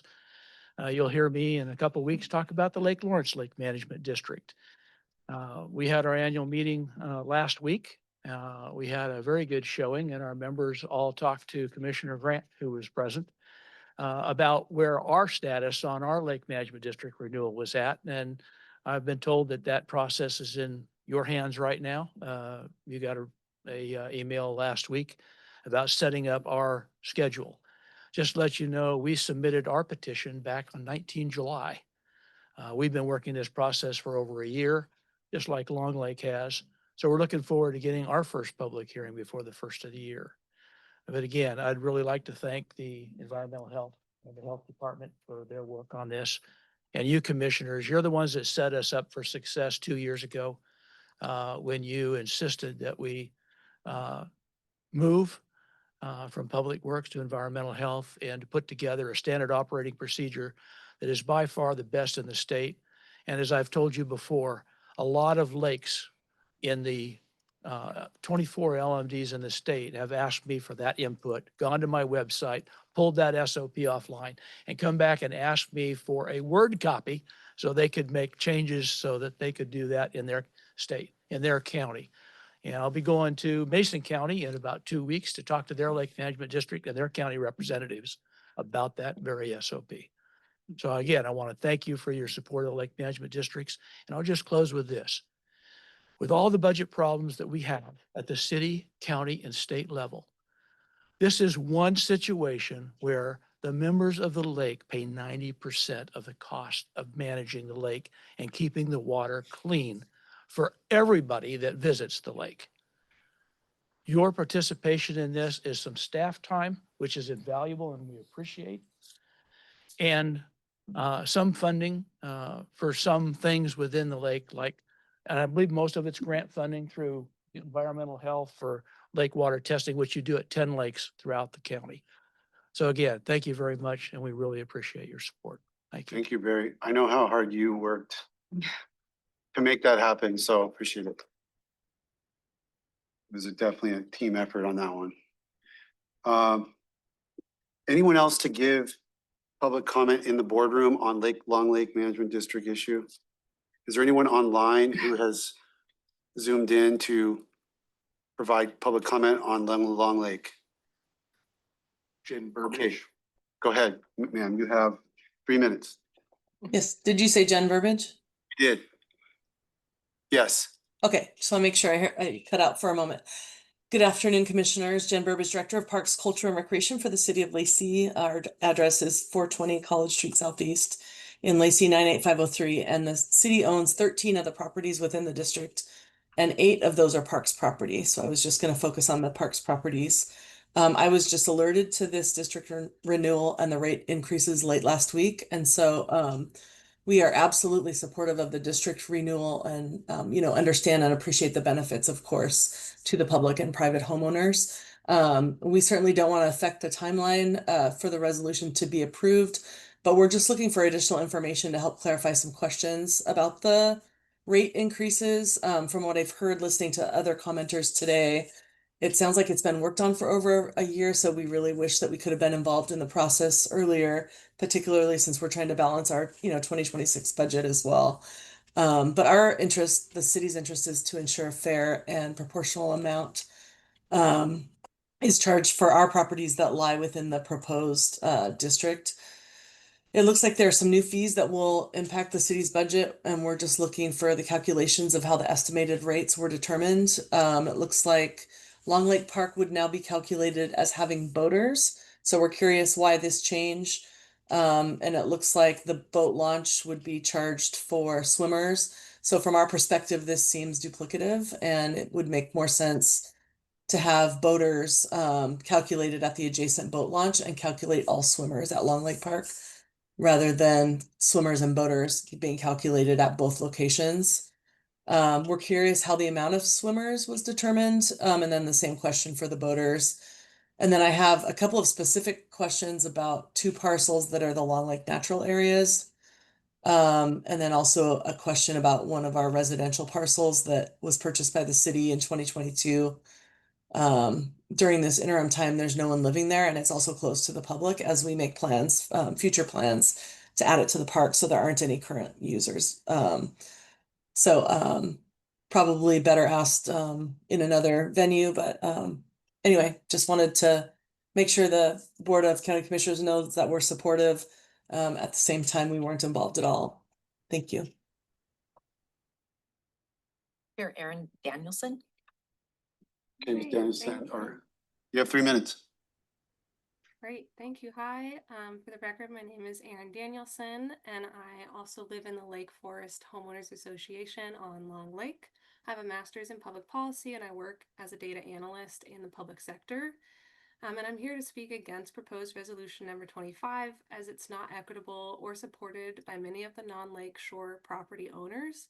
Over the weekend, I went door to door talking to residents and passing out the petition that was started by Chad Booth, who you heard from earlier.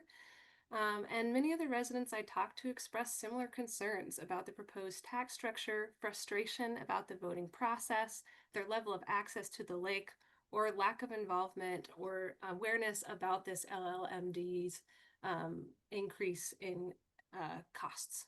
So many of the residents really don't understand the tax structure, and some didn't realize their communities were paying in such a high portion, or as one member who spoke earlier expressed, they don't even have access to the lake.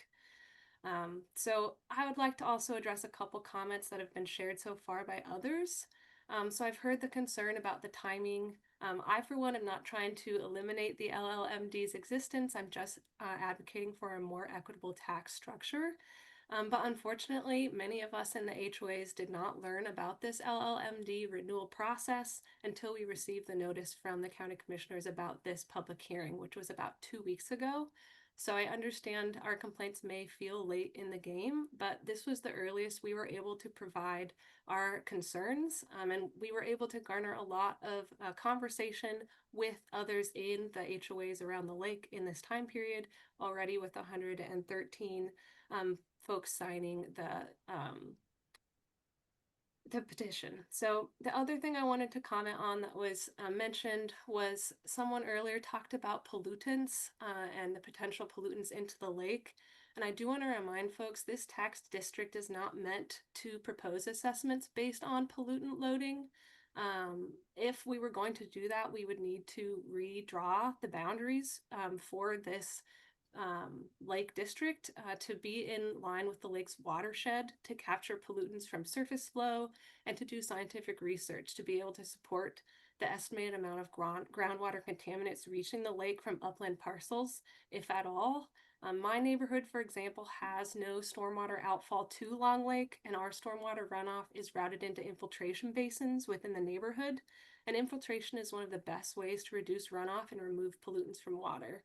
The City of Lacey's wastewater comprehensive plan shows that none or very few of the lakeshore parcels are served by sanitary sewers, meaning they have on-site sanitary sewer systems like septic tanks. The comprehensive plan also shows that about 10% of upland parcels with community access have sanitary sewer and not septic tanks. So this all shows that if we look then just at the upland parcels who would also have septic tanks who are not on the lake, and we're looking at their groundwater and its connection to Long Lake, many of them are a lot farther away, located 250 to 4,000 feet away from the lake, compared to those on the lake who are likely about 100 feet from the lake shore. And so if we were even going to look at pollutants— I'd ask you to wrap up, ma'am. yeah, if we were going to look at pollutants, it would show that upland parcels are 2.5 to 400 times less, have less pollutant compared to the 300 lakeshore parcels. So again, I just want to express I'm not here to eliminate the existence of the Lake Management District, but I am here to advocate alongside dozens of other property owners who really want a more equitable tax structure. Thank you for your time. I'm not seeing any other hands. Anyone else for public comment on the Lake Management District resolution? Okay, so that brings us to discussion of the board. I have a question maybe for staff about timing. I know I think we brought up this morning that if the board needed to have a follow-up discussion on any point, I can personally say I've been so wrapped up in budget the last few weeks that I haven't had a time to really scrutinize what I've heard today or what's before us. So if there's any opportunity, it sounds like nobody wants to stop the Lake Management District's process, at least the public, and I don't think the board either, but is there opportunity for us to have a follow-up before we take action? Yeah, so this is just the second step in the overall process. Today, you're not voting on the role of assessment itself, but you would be voting to support the current rate structure as it's described in the resolution. So that, and that the actual assessment, it would be the final step that you would approve the actual role of assessment, where, for example, if there's errors in the assessment, we would have those corrected at that point in time before final approval. Go ahead. My question would be like, if action is not taken today and action is taken 3 weeks from now after we've had time to unpack some of the things were said, there was a mention about a threat to losing funding. Is there a threat to losing funding if action is not taken immediately? And a threat to funding, I think, between if you voted for the resolution today and then called for the public hearing of the ordinance, that would be on November 4th. There could be a delay as long as there's going to be an ability to do a special meeting, probably, just because it's a compressed time frame. The problem we have is that the public notification requirements are more stringent. They're basically 15 days and our meetings are 2 weeks apart. So things end up being 3 weeks out versus, so if there's a possibility of creating some kind of a special hearing date or, next step date, that might be possible to delay. Otherwise, we might run into problems. If I could interject just quite quickly. Are we trying to hit the November 4th date for the board to approve? Okay, so if we work backwards from there, is this item able to be moved to next week on October 7th? Yeah, so the actual final agenda item would be the role of assessment on December 2nd.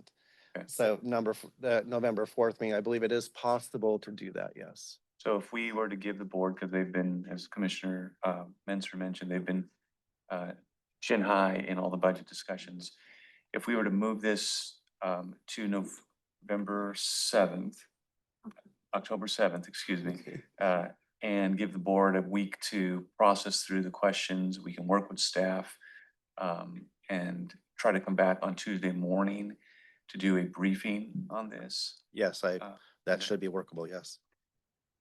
Commissioners, is that acceptable? I mean, that's kind of where I'm at. I'm confused by some of the things. I just want to make sure we get it right. It's the motion I have written out, essentially. So that's where I was hoping to go. I think there's been a good public comment that we should take time to deliberate on and hear from staff further on.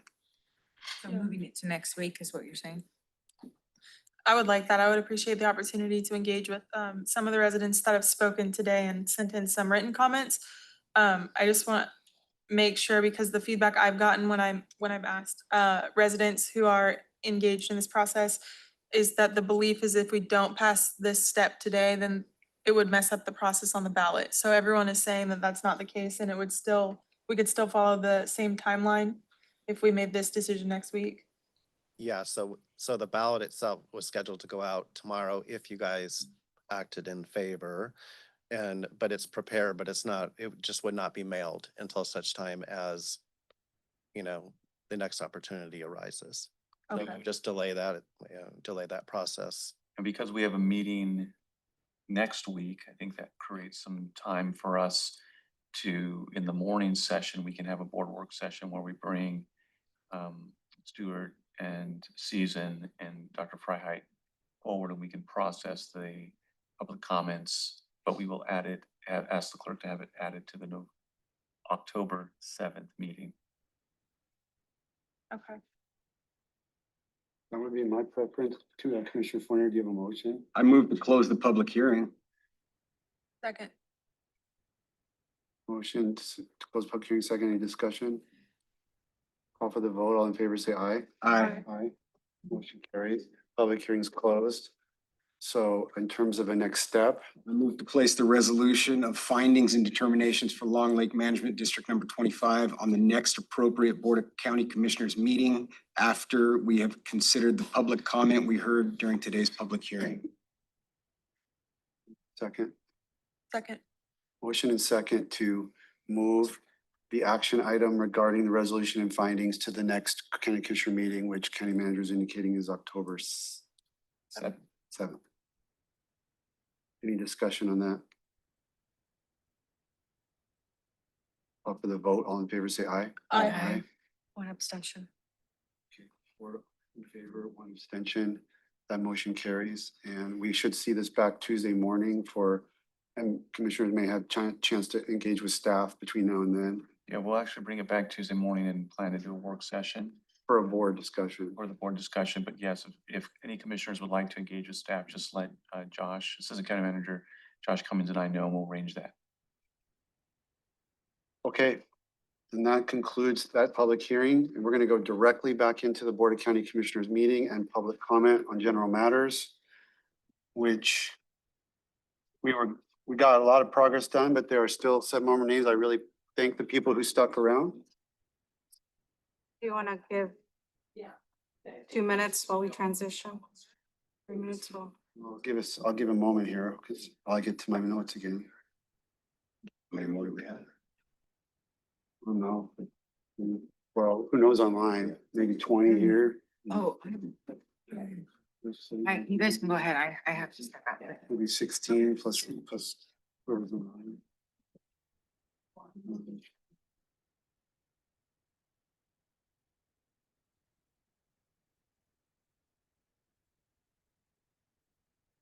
Okay.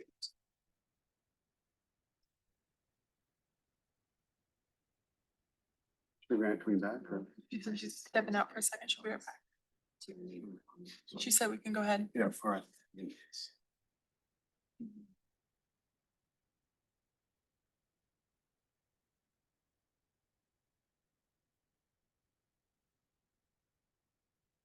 All right, Hank Venable is next with Tim Cosden on deck. Some folks may not have stuck around. Hank Venable?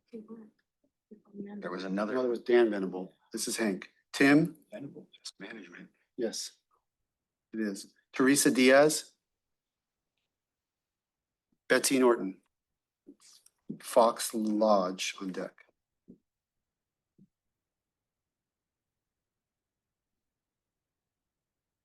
Hi, my name's Betsy Norton and I'm from Olympia. Dear commissioners, I just wanted to mention, all these people are concerned with public safety and so am I, which brings me to advocate for funding for climate change action in the budget. This is for 3 reasons. First of all, there's a small army of residents in Thurston County who care deeply about the environment and biodiversity of the county. We have been very active, spending many long hours working on the climate, trying to get the climate mitigation action plan in place in the comp plan, and it needs action next year. I cannot wait. Fully funding climate programs is also a wise investment. There was a recent report from the World Resource Institute that said for every dollar you spend on climate change mitigation and adaptation, you get $10 back over 10 years, which is a 27% return on investment. So it is wise to make those investments now. And thirdly, as a timing issue, many actions in climate change involve modifying management of county resources, which are getting scarcer and more expensive by the day, land and water in particular. Every year's delay in implementing climate change programs makes it that much harder for lower cost solutions to be effective and that much likelier that adverse impacts will be realized, impacting wildlife, local residents, and the local environment. And I would add, probably impacting that flood insurance value that you are proud of, Ty. You know, keeping that in place, climate change programs are important to reduce that risk. So please ensure you fully fund the county resources in 2026 to make significant headway on climate programs. Thank you. Fox Lodge with Ed Hildreth on deck.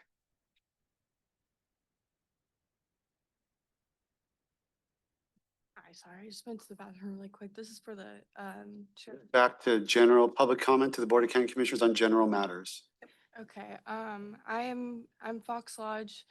This is my first public hearing. I'm a little nervous, sorry. Welcome. No, A few years back, I was in a trade school called Youth Build. I'm not sure if anybody here is familiar with that. It's an amazing program for kids to grow, especially when they're troubled teens and they go through a lot. And it puts a great first step through the door of transforming and making progress in our community. And a lot of these kids come from really tragic backgrounds and homeless communities and stuff. And I've seen a very wide variety of criminal activity, not just from our youth, but from everybody. And I think that having the sheriff's department around and all the extra supported sponsors that are involved really help make a change. I, for one, have also been homeless, and a lot of good officers have helped encourage me and a lot of other people to make progress in our lives. And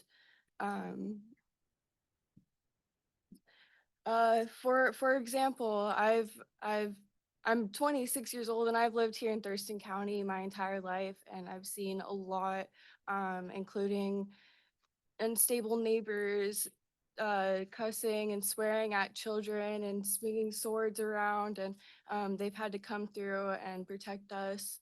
Along as even just the other night, I worked a late night shift, and on our way home, we see this young girl walking along this bridge, crying, bleeding, with just a dress on. She didn't have anything else on her, and she was in a very abusive situation. And we were able to stop on the side of the road, and officers were very promptly to attend to the situation.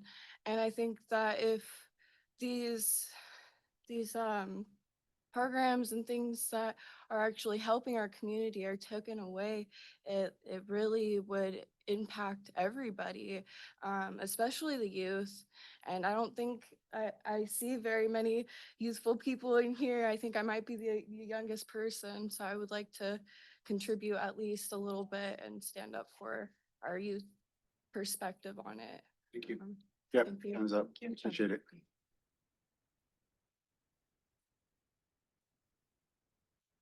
Who's called us old? Ed Hildreth, you're up. Ron Backman on deck. Mr. Chair, County Commissioners, Ed Hildreth, Foster Court, Tumwater, Washington. I served on the Tumwater City Council for 8 years. I'm here as a private citizen, no connection with city council, but I bring that up because I was an ardent supporter of our first responders. They're our first and last line of defense. I'm here, I also volunteer as a patrol officer with the Thurston County Sheriff. 3 other of my partners are here. Go ahead and raise your hands. We see on a daily basis of what our deputies and our sheriff goes through. Call after call, they're called to a critical situation. And I applaud that you've reduced the cut, but I would ask that you restore the full funding for the sheriff's department. Is vitally needed. As I said, they're our first and last line of support and defense. And we just applaud it. We volunteer because we believe in it. And we know our officers and our sheriff believe in the citizens and the job that they do. So please restore the full funding for the sheriff's department. Thank you.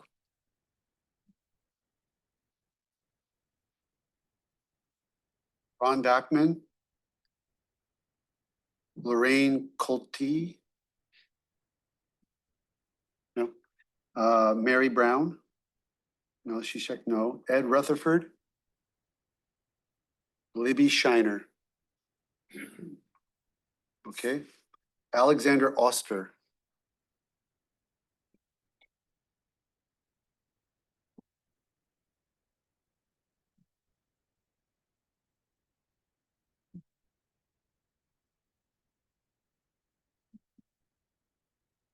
Hello, my name is Alex. I lived in Thurston County off of Carpenter Road. I'm a Mexican American and a husband and father of 3. I also believe I'm the youngest speaker today, as well as my constituent over there. I represent a lot more young adults that are too busy or unaware of today's meeting to speak today. I personally took PTO and time away from my kids to speak my concerns. That's how important this is to me. I support Sheriff Sanders and the Thurston County Sheriff's Office. I fear we are not prioritizing safety. My biggest fear is that my wife and kids will be killed by a drunk driver or a fleeing criminal. The funding of the Sheriff's Office has had a big impact in that area. The increased patrols and staff have made a huge impact to my peace of mind. I personally witnessed crime skyrocket during the COVID era and the no chase law. I live in Lacey my whole life and I've seen the effects that the increased personnel has had. Criminals thinking if they hit a certain threshold of speed that they'll be scot-free and the chase will be terminated. This resulted in plenty of casualties and kids and parents being taken away from their loved ones. It's upsetting that we're even considering taking away funding from the people that keep us safe. We are in a $23.8 million deficit. The numbers might be completely inaccurate, but I believe we should prioritize safety and the funding for services of those that keep us safe. We have a $25 million budget, I believe, for the homeless. We have not seen big results from that. The homeless population is increasing. We have seen big results from the transparency of Sheriff Sanders. He has a personal page that I follow, and I've seen the effects in real time. I have had people around me. In 1 month, my friend was robbed from his car. We followed him to the freeway. They couldn't chase him. That was it. He was out on that lot. The second, my brother-in-law was robbed at gunpoint for his car off of Marvin Road. Same thing. Can't follow them. They have guns. I have seen personally the big effort of Sheriff Sanders and what he's done, and I personally support him all the way. If you are going to take money from anything or any services, take it away from the budget of the homeless services. I have had community members tell me this. I run an HVAC business. I work for the city. I talk to lots of people in their homes. They are all concerned about their safety in Lacey. We are not concerned about people that do not want to get better. I have had family members that are drug users, that are homeless. We gotta wrap up. I have seen them brag about the money they get. They do not want to get better. They want to live free, and they do not want to self-support themselves. Great, time's up. Yeah, Thank you. thank you. Those are the signups I had. Anyone else in the boardroom? Yes. I'll get you first. You can come. I didn't get signed up, but I was told I could be. Yeah, you didn't miss anything. That's why I always do a wrap up. Signups are just kind of for convenience of calling names. Go ahead. Okay, so hopefully I'm State your speaking name. into the microphone. My name's Kate Bly and I'm a resident of unincorporated Thurston County. I'm here to speak about jazz. However, my comments are strictly my own and I'm not representing Joint Animal Services, JazzCom, or Friends of Jazz. I had experience as a community college administrator in the 80s when interest rate at 8% was considered a real bargain. I know what budget cuts are like. I've experienced them. I know how hard they are, and I empathize with you. I think the fact that Joint Animal Services, in my opinion, has been underfunded for so long, working at just the bare minimum. Now you're in a difficult position because any funding that's withdrawn means that those of us in the county will have our services significantly reduced. And that's the place we're in. So I wanted to talk a little bit about what I've observed at Joint Animal Services as a volunteer. I was volunteering long before Sarah Hawk was hired. And since her tenure in the administration, I've seen state and regional recognition of the effectiveness of our field services teams, which result in health and safety to our community. I've seen expanded volunteer roles that enable staff to take on more sophisticated tasks that they're trained to do rather than the mundane things like laundry. Staff morale has improved. We have surgical staff now, which is huge because that means animals are not transported primarily to Tacoma by staff and volunteers. And for basic services like neutering and spaying.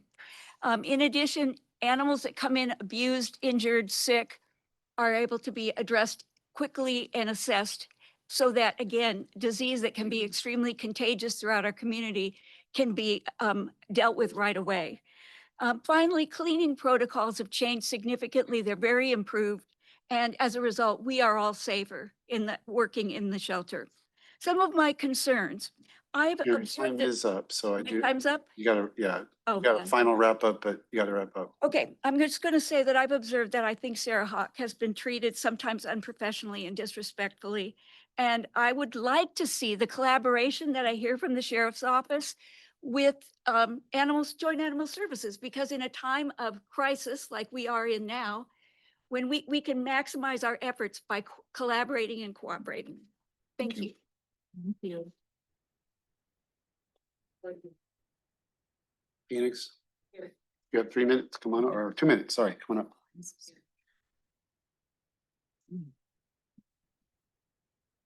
Hello, Commissioners. My name is Phoenix Holmes, and I am an advocate for the homeless. And thank you very much for allowing me to speak. And unfortunately, I have to speak really fast because I don't have enough time. So I'm going to state it this way, and I do apologize to Derek Sanders, but I do not support him on this subject at all, due to the fact that he actually has an organization called HOPE, Homeless Outreach Program Essentials. And it actually states very clearly that at the very last of the 0.6, it says that we would be forced to accept the help that we are given. Otherwise, we will have accountability for our actions. No, our actions are this, is that our homeless family is under the greatest stress of criminalization, ugly butter ordinances, pauperism of English repeat. We fled from this. We wanted freedom. As citizens of this United States, we wanted freedom. We wanted to say, give me your tired, poor, did not mean for anyone to be forced into those same chains again, but to yet give ye rest. It says clearly to give ye rest, to help us have rest. So instead, I am also a victim of many of those two sheriffs, including two of them, Carter's one, where she illegally came onto my property when I had 4 written permissions to be able to be on a property, and illegally arrested me, illegally did a self-help eviction of all my compatriots of 15 others, and did such heinous, gross, horrible against the law, and then turned around and arrested me while I was standing my ground. because we had permission, 4, in which one of those permissions happened to come from you, Mr. Ty Mincer. You were part of that. You gave me permission to be on that property. You definitely did. And I am sorry to say, but your own rules were circumvented by these 2 sheriffs. And unfortunately, I am being harmed. I am being harmed right now, and I'm being criminalized right now by these sheriffs who have harmed me. And so thus, I'm going to state it as the last and final deal. Are we going to have pauperism, even if we are put into jail? Whose taxes are giving away the hots and cots idealism? So in chains, you expect us homeless, your family members to crawl back into the mire and not be producing citizens? When you stick with the true criminals of crime, such as murderers, sex offenders, violent mongers, etc., to be tortured for what? Because we don't have an address. Because we got permission from you, sir, to be on a property, and we got self-help evicted because you gave us permission. And I'm sorry to say it, sir, but your authority was circumvented by them. Your time is up. Thank you, but I am a victim of their torture, their hurt, and their harm because you gave permission to me. Sure, but anyone else in the boardroom? Thought I had 3 minutes, so I'm going to talk fast. My name is Rhonda Larson Kramer, and I live at 1814 East Side Street. I'm an elder law attorney, which is relevant to what I'd like to say today. I urge the board to retain funding for the county's climate mitigation program. If it is cut, low-income residents, especially low-income seniors, will bear the brunt. This is not abstract. It is life-threatening. Seniors are the group most at risk of dying during heat waves, and yet they are least likely to afford air conditioning or higher energy bills. The county's climate program addresses this head on. Energize Thurston offers discounted and subsidized heat pumps, which include air conditioning. Heat pumps reduce energy bills and keep people safe during extreme heat. The C-PACER program goes further. It helps building owners of apartment complexes and senior housing and affordable housing providers. It helps these providers finance improvements like HVAC, heat pumps, solar panels, battery storage, better insulation, reflective roofing, and backup power. The financing is attached to the property rather than to the owner, making the financing easier to secure. These upgrades save lives. Solar with storage can keep the lights on and cooling on in senior housing during outages. That is critical for residents who rely on medical devices or who simply need cool air to survive. When a landlord or nonprofit housing provider uses C-PACER, residents directly benefit from safer, cooler housing without bearing the upfront costs. Beyond protecting vulnerable residents, the climate program is also fiscally smart.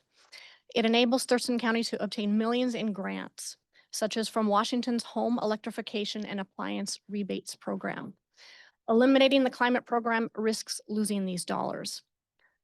The climate program also enables the county to be a full partner in the Climate Mitigation Collaborative. This ensures regional consistency and fairness. And finally, the climate program funds staff who educate people at workshops, helping them understand what heat pumps are and how to get the rebates. And staff also push through permitting. The Soul Smart Silver designation is one example of that leadership. So please don't cut this program. It would harm our most vulnerable residents and would cost us more in the long run. Thank you. Thank you. Your glasses. Anyone else in the boardroom? We're going online. I see a couple of hands. Assistant County Manager will go through the names. Yes, thank you. BW? Oh, my name is Brenda Wilmoth, and I wanted to thank the commissioners for the opportunity to speak. I'm a senior citizen born and raised in Olympia, and I live in East Olympia. I am nearly 70 years old and have been involved in the educational arena, worked with unique needs, and for over 20 years as a care provider with the elderly community with unique needs. I have been a volunteer for my community for many years. Just as mentioned earlier, the old courthouse on Capitol Way to the one on the hill, and now moving forward to a new building to accommodate our county's needs, and the money spent is a good decision. Our citizens are deserving of having you make the policies and budget decisions to provide the highest priority of public safety, to move forward to feel safe with less crime. Why? Well, public safety is important, creates a secure environment, supports a healthy economy, ensures effective disaster response, provides social benefits, and encourages community participation. I ask the Thurston County Board of Commissioners to not cut, but give more to our sheriff department that will fund and protect the community. This may be a difficult task, but as the citizens of Thurston County have had to live within their means to pay taxes, I'm confident that you will succeed. Sheriff Sanders and his department are dedicated, transparent, and engage the community in various ways. I have a zero tolerance for crime, and I believe that we can have participating citizens. With Sheriff Sanders I do agree with Sheriff Sanders to ask our commissioners to have more involvement in legislation. As a senior, I am feeling now safer because of our Thurston County Sheriff. I do have a question if there have been any polls made to the public other than community engagement like this as to what they would like to see the budget go towards: climate, homelessness, law enforcement, public safety. Thank you for your time. Thank you. Speaker, Yes, Corey Freeborn. you have 2 minutes. Okay, can you hear me now? Yes, perfect. Okay, hi there. I'll be quick on this, as many things that I wanted to say have been said. I'm a resident here in Olympia, Washington, off of Black Lake. I've lived here for 15 years. I own a business in town that serves physical and occupational therapy to first responders specifically. I serve as a Black Lake board member, and I am a firefighter full-time up to the county north of us. My entire life has been surrounded by serving the public. And I've seen what happens when law enforcement is understaffed. All you have to do is look 5 years ago.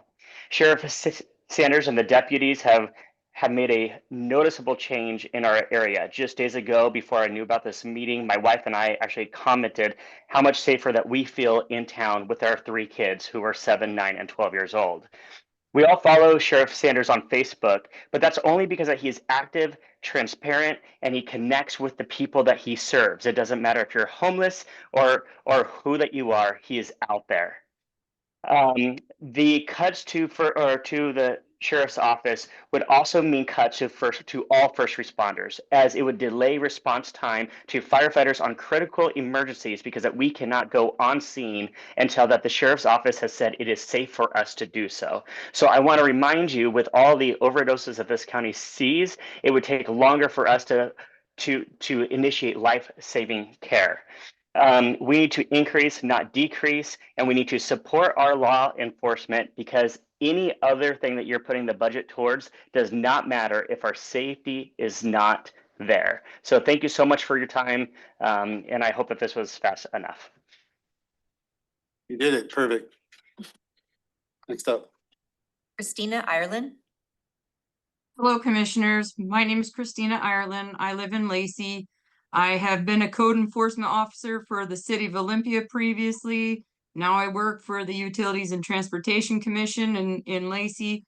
And I've seen firsthand working as a code enforcement officer, dealing with homeless people and having to move them from different properties, having to deal with homeless people living on vacant land, dealing with the drugs, dealing with, I have worked with the animal services. We do not need to be taking away money from our sheriff's department. I've gone on 2 ride-alongs and I see what these officers do, what they go through. They're helping people, they're not hurting people.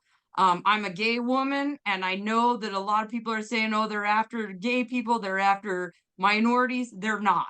They're there to help. They truly care, and we just can't afford to lose all the momentum that we've gained. So please do not defund them or take away any money. Please keep building them up because that's what we need to make this county better. Thank you. Thank you. I'm not seeing any other hands.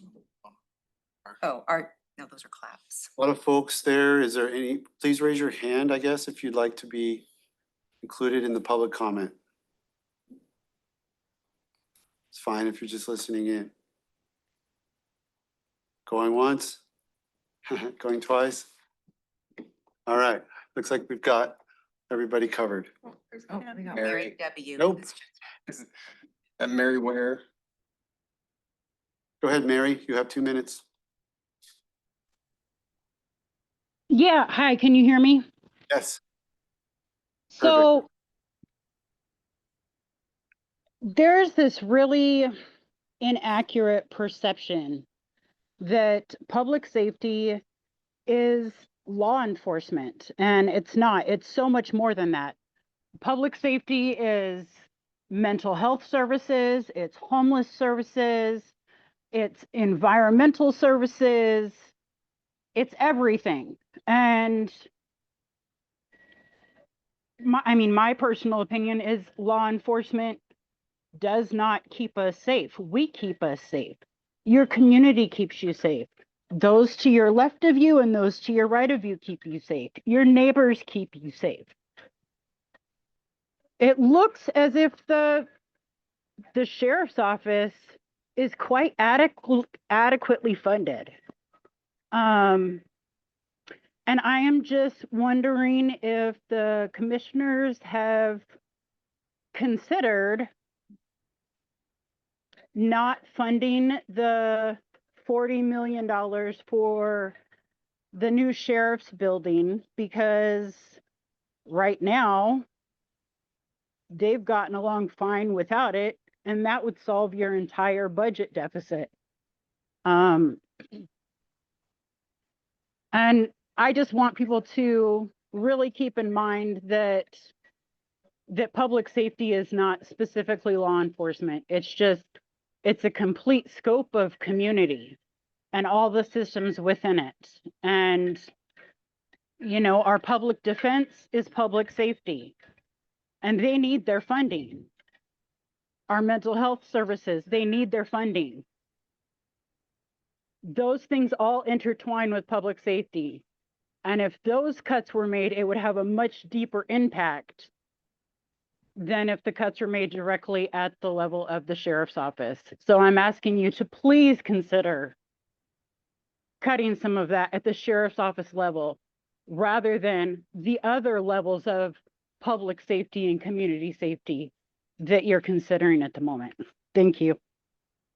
Thank you. Probably worth saying, a lot of what you say has validity, but it's worth saying that only about a third, I want to say, of the county's budget can be used for what we call the general fund. 2/3 of the revenues received by the county are received for specific purposes.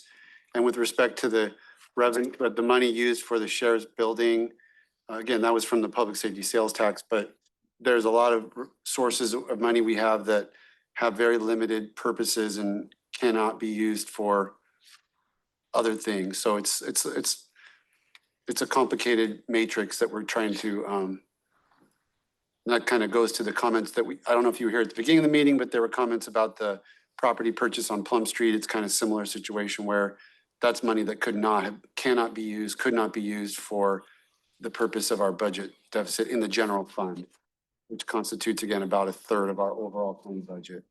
Anyway, but thank you for your comment. Is there anyone else that we didn't get?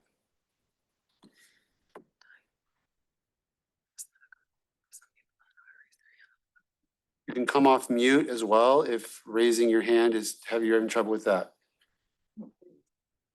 Okay, I'll call for you then. Let me just make sure I want to cover the folks on Zoom. All right, I don't see anyone coming off mute. You need to come right up here and speak into the mic.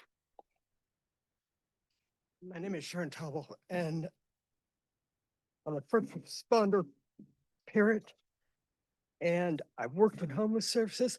I worked in PTA as a volunteer for years, and please remember that it's not only one directional. It's this way, it's that way, it's that way. And half the problems would have been prevented by intervention long before.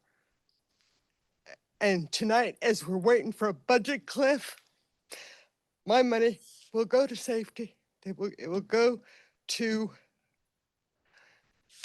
people. It won't go to art projects. Everybody wants a piece of it. But I've also seen the scams and the misuse of funds. I worked for Interfaith. I don't trust them anymore because it's not applied equally. I appreciate every first responder who shows up to every incident and doesn't ask questions. Are they worthy? It's hard to hear. People talk about race, people talk about poor, talk about homeless, and other isms and labeling. And that's where I want to see some change. That's all I have to say. Thank you. Okay, last call for public comment. I want to thank everyone who came. This was a very, very robust and respectful and very productive public comment period. Chair. One of the best I've seen. Hi. It looks like Karen Aerosmith has come off mute. Okay, Hi, I just wanted to clarify that that was not Mary Ware who spoke. She's listening, but she can't speak right now. It was Mary W. When you guys called out Mary Ware, she wanted it known that she's very pro law enforcement and she backs Sheriff Sanders very much and in the help for looking for her nephew, Logan. So I just wanted to clarify that it was some other Mary W., not Mary Ware. That's all. okay, thank you. All right, appreciate everybody. We're going to go to the next item in the agenda, which is Commissioner Community Reports. Commissioner Grant. Yeah. You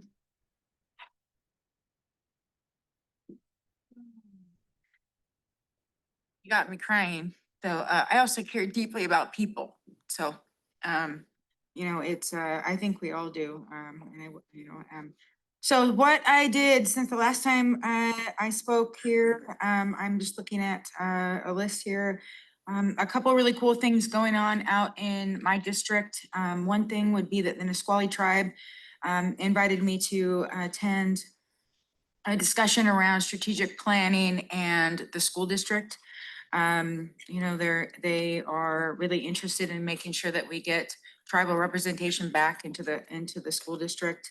I was able to partner up with them. I also met with the superintendent of the school district and also the principal of Yelm High School as part of some of the things I've done over the last couple of weeks. I attended the Pack Mountain Board and Consortium Fall Convening, which was a full day of us working on some planning around workforce. The 911 Advisory Committee, NACO's West meeting, NACO's Rural Action Caucus meeting, the Law and Justice Council. I sent my assistant or aide to the study while I attended the Nisqually River Council, and we went to Northwest Trek, and and it was really great. And I want to just mention to the public that Thurston County staff was mentioned in that meeting at the council, River Council, as being way ahead of the game on some really great projects, and I just want to thank our CPED staff for all of the incredible work that they do and make sure that the public knows that they are really working hard at advancing things for Thurston County. And then attended the Mason VHO governing board meeting. Got some time to go out into the community and went to the Yelm VFW American Legion breakfast. Attended the Offutt Lake Steering Committee potluck. got to go with a bunch of incredible civic leaders from Yelm out to the Habitat for Humanity Gala. We had a great time. I want to mention that we've been busy at work planning something that will be happening in Yelm in the next month or so. Local Civics 101 Yelm planning session will happen, and pizza and politics. And I think we're going to talk about so tacos, there will be the next one, right? Talk about civics on October 20th and on Monday, November 3rd. There'll be trivia around civics happening out at the community center in Yelm. I also had a chance to send my executive aide to the Civic Leader Summit happening and to talk about small towns and to learn about revenue, different revenue options for things happening in rural areas. And I was really excited that she was able to get to that for us. I also went to the real estate forum at South Puget Sound in Lacey, the Lake Lawrence annual meeting. I've been this weekend, I was at the farmer's market in Yelm. I've been there a couple times and just want to encourage people to get out and shop local. And then the Nisqually Watershed Festival. And one of the most important things I attended over the last couple weeks was on September 24th when was the Mariners game and where we won, and go Mariners. And so and that is, I'll also be attending one of those games this weekend. So we got to keep rooting up our local. And that's all I've got. Okay, let's see. All right, so I had quite a few things since the last meeting, but I'll just touch on some of the highlights. One thing that I did that was really fun was I went to Maple Lane with Disability Rights Washington and Civil Survival to register residents to vote. I did that earlier this week, and that was something I've never done before, but it was really rewarding, and I had some really good conversations with residents who talked about different types of legislative advocacy they would like to participate in. So that was something I'm really excited to continue doing. I know that the county also has efforts to register voters in the jail. The sheriff's team works with public defense and the auditor's team to make that happen here locally as well. And I'm really interested in engaging with those efforts. So kind of seeing how that works at a different facility was something that was really interesting to me. I also attended the Thurston Climate Mitigation Collaborative's annual retreat. That was a really robust retreat. They always do a great job. Lots of small breakout groups talking about county's funding landscape for climate issues and how we can kind of redistribute the workload or take some of the workload off of climate staff to really get work done where it matters the most. So that was a really good conversation with a lot of our community partners. We had TCAP members there, and it was just really an effective day. We spent like 4 hours together, so we got a lot done. I also had a meeting yesterday with the outreach providers who provide outreach services in the encampments around the county and got some updates on what's going on with various camps, including the Percival camp, the jungle, and a couple others, and kind of got an understanding of what's going on the ground, which was a very valuable conversation for me. Let's see, what else? Oh, yesterday I attended the Port Blakely Black River Forest Tour with Commissioner Mincer. We learned a lot about what's going on out there, and I'll let him probably give it a little bit more of an update on that since I have a couple other items. Let's see, I think all of us are meeting with elected officials to talk about the budget. I did a lot of meetings with electeds over the last couple of days. And yeah, I think that's it. I'll stop there. Thank you, Chair. Besides budget, I feel like that's been my life. But I attended Intercity Transit, attended the Washington State Association of Counties Board of Directors meeting as a Western representative. It was a really good meeting, and it was great to talk with all the commissioners from different counties and seeing what their budgetary impacts are. They're all in the same boat that we are in, and seeing what strategies they're putting forward in terms of their cuts. Attended the Washington State Association of Counties Legislative Steering Committee.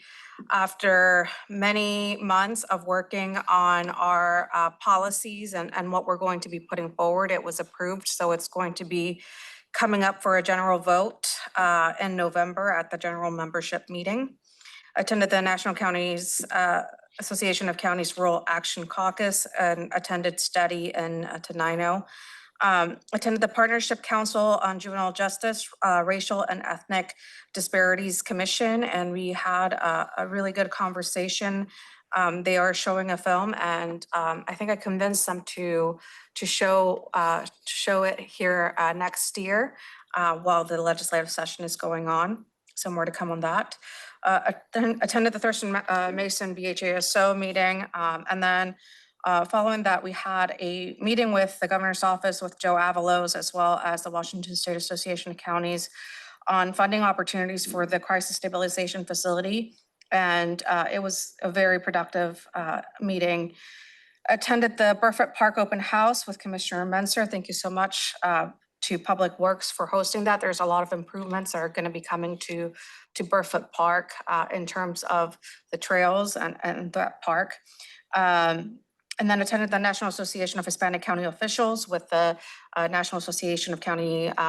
JD Clark came in and did a presentation on who's the current chair of the National Association of Counties, came in and did a really good presentation on how we're going to be moving forward with NACO. TRPC Executive Director Recruitment, attended the Real Estate Forum.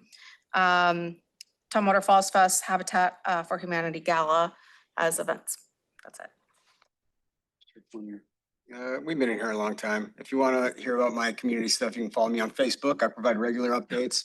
But I would like to remark just on the public comment, just kind of on a general philosophy for me. I've been responsible for law enforcement agencies here in the city of Tenino for almost 2 decades. So it's very important to me. Every year I've made progress helping move those agencies forward, and I'm committed to continuing doing that. But I want to say that progress is sometimes 2 steps forward and 1 step back. It's not always linear. And we have to be realistic about budgets, and we have to take a whole body approach when we look at the county budget. So, like there's a holistic way to look at this. And as, some people remarked, like it's having a robust sheriff's department doesn't get us anywhere if we have no judges and if we have no prosecutors and we have no public defenders. So we have to have a whole body approach. That being said, I also think it's important that as a strong law enforcement advocate, I also could not stand up here and say this is untouchable. I think it does a disservice if any commissioners come up here and say any aspect of what we touch is untouchable, whether that's joint animal services or whether that's climate action. Like everything has to be on the table, and we all have to take an honest approach and have hard discussions. So, I appreciate the public's patience as we get through this, and we will get through this, and we will do our best to mitigate any harm that is done to the community. But when budget gets tough, things get tough, and I expect the community to roll up their sleeves and all work together and get through it. So that's my expectation. That's my philosophy. Thank you, Vice Chair Fournier. Yeah, a lot of stuff. I just go quickly, no particular order. Board of Directors meeting for the Washington State Association of Counties in Ellensburg, steady meeting in Tenino, three cities and county meeting where we collaborate on regional issues. Working with Commissioner Klaus on the climate mitigation retreat. Salmon Recovery Council was held at the Nisqually Community Center. Thank them for their hospitality and in hosting us. The Chaplains Association for Public Safety Breakfast. Great event as always. State Building Code Council. That's a really important assignment I have. And because that organization is underfunded and understaffed, we spent literally 3 hours going through how we're going to adjust the timelines for the code updates to be the least disruptive to the building community and all the code enforcement officials that have to enforce it. It's so detailed, and when things are not properly staffed and funded, it's just really difficult to put the puzzle together, and that was a really difficult meeting. Nisqually Watershed Festival, Tumwater Falls Festival were 2 community events on Saturday. New Horizons fundraising event, also on Saturday. That was a busy day. The Port Blakely Black River Forest Tour that Commissioner Klaus referenced was very interesting because this is Climate Commitment Act money that they're getting paid to keep forest on longer rotations and then proving additionality in terms of carbon sequestration and getting credit for that. And so just seeing that on the ground was something quite interesting, and talking with leadership there about how they look at everything and calculate everything and put all the pieces together was super interesting. Tour with Commissioner Mejia at the new Chehalis Hope and Healing Center. That's a really interesting and pretty valuable new community resource. Burfoot Park Open House was great. And then many budget meetings with elected officials. So that's been my 2 weeks. So if there's nothing else for the good of the order, we're at the end of this evening's agenda and we're adjourned. Thanks, everybody.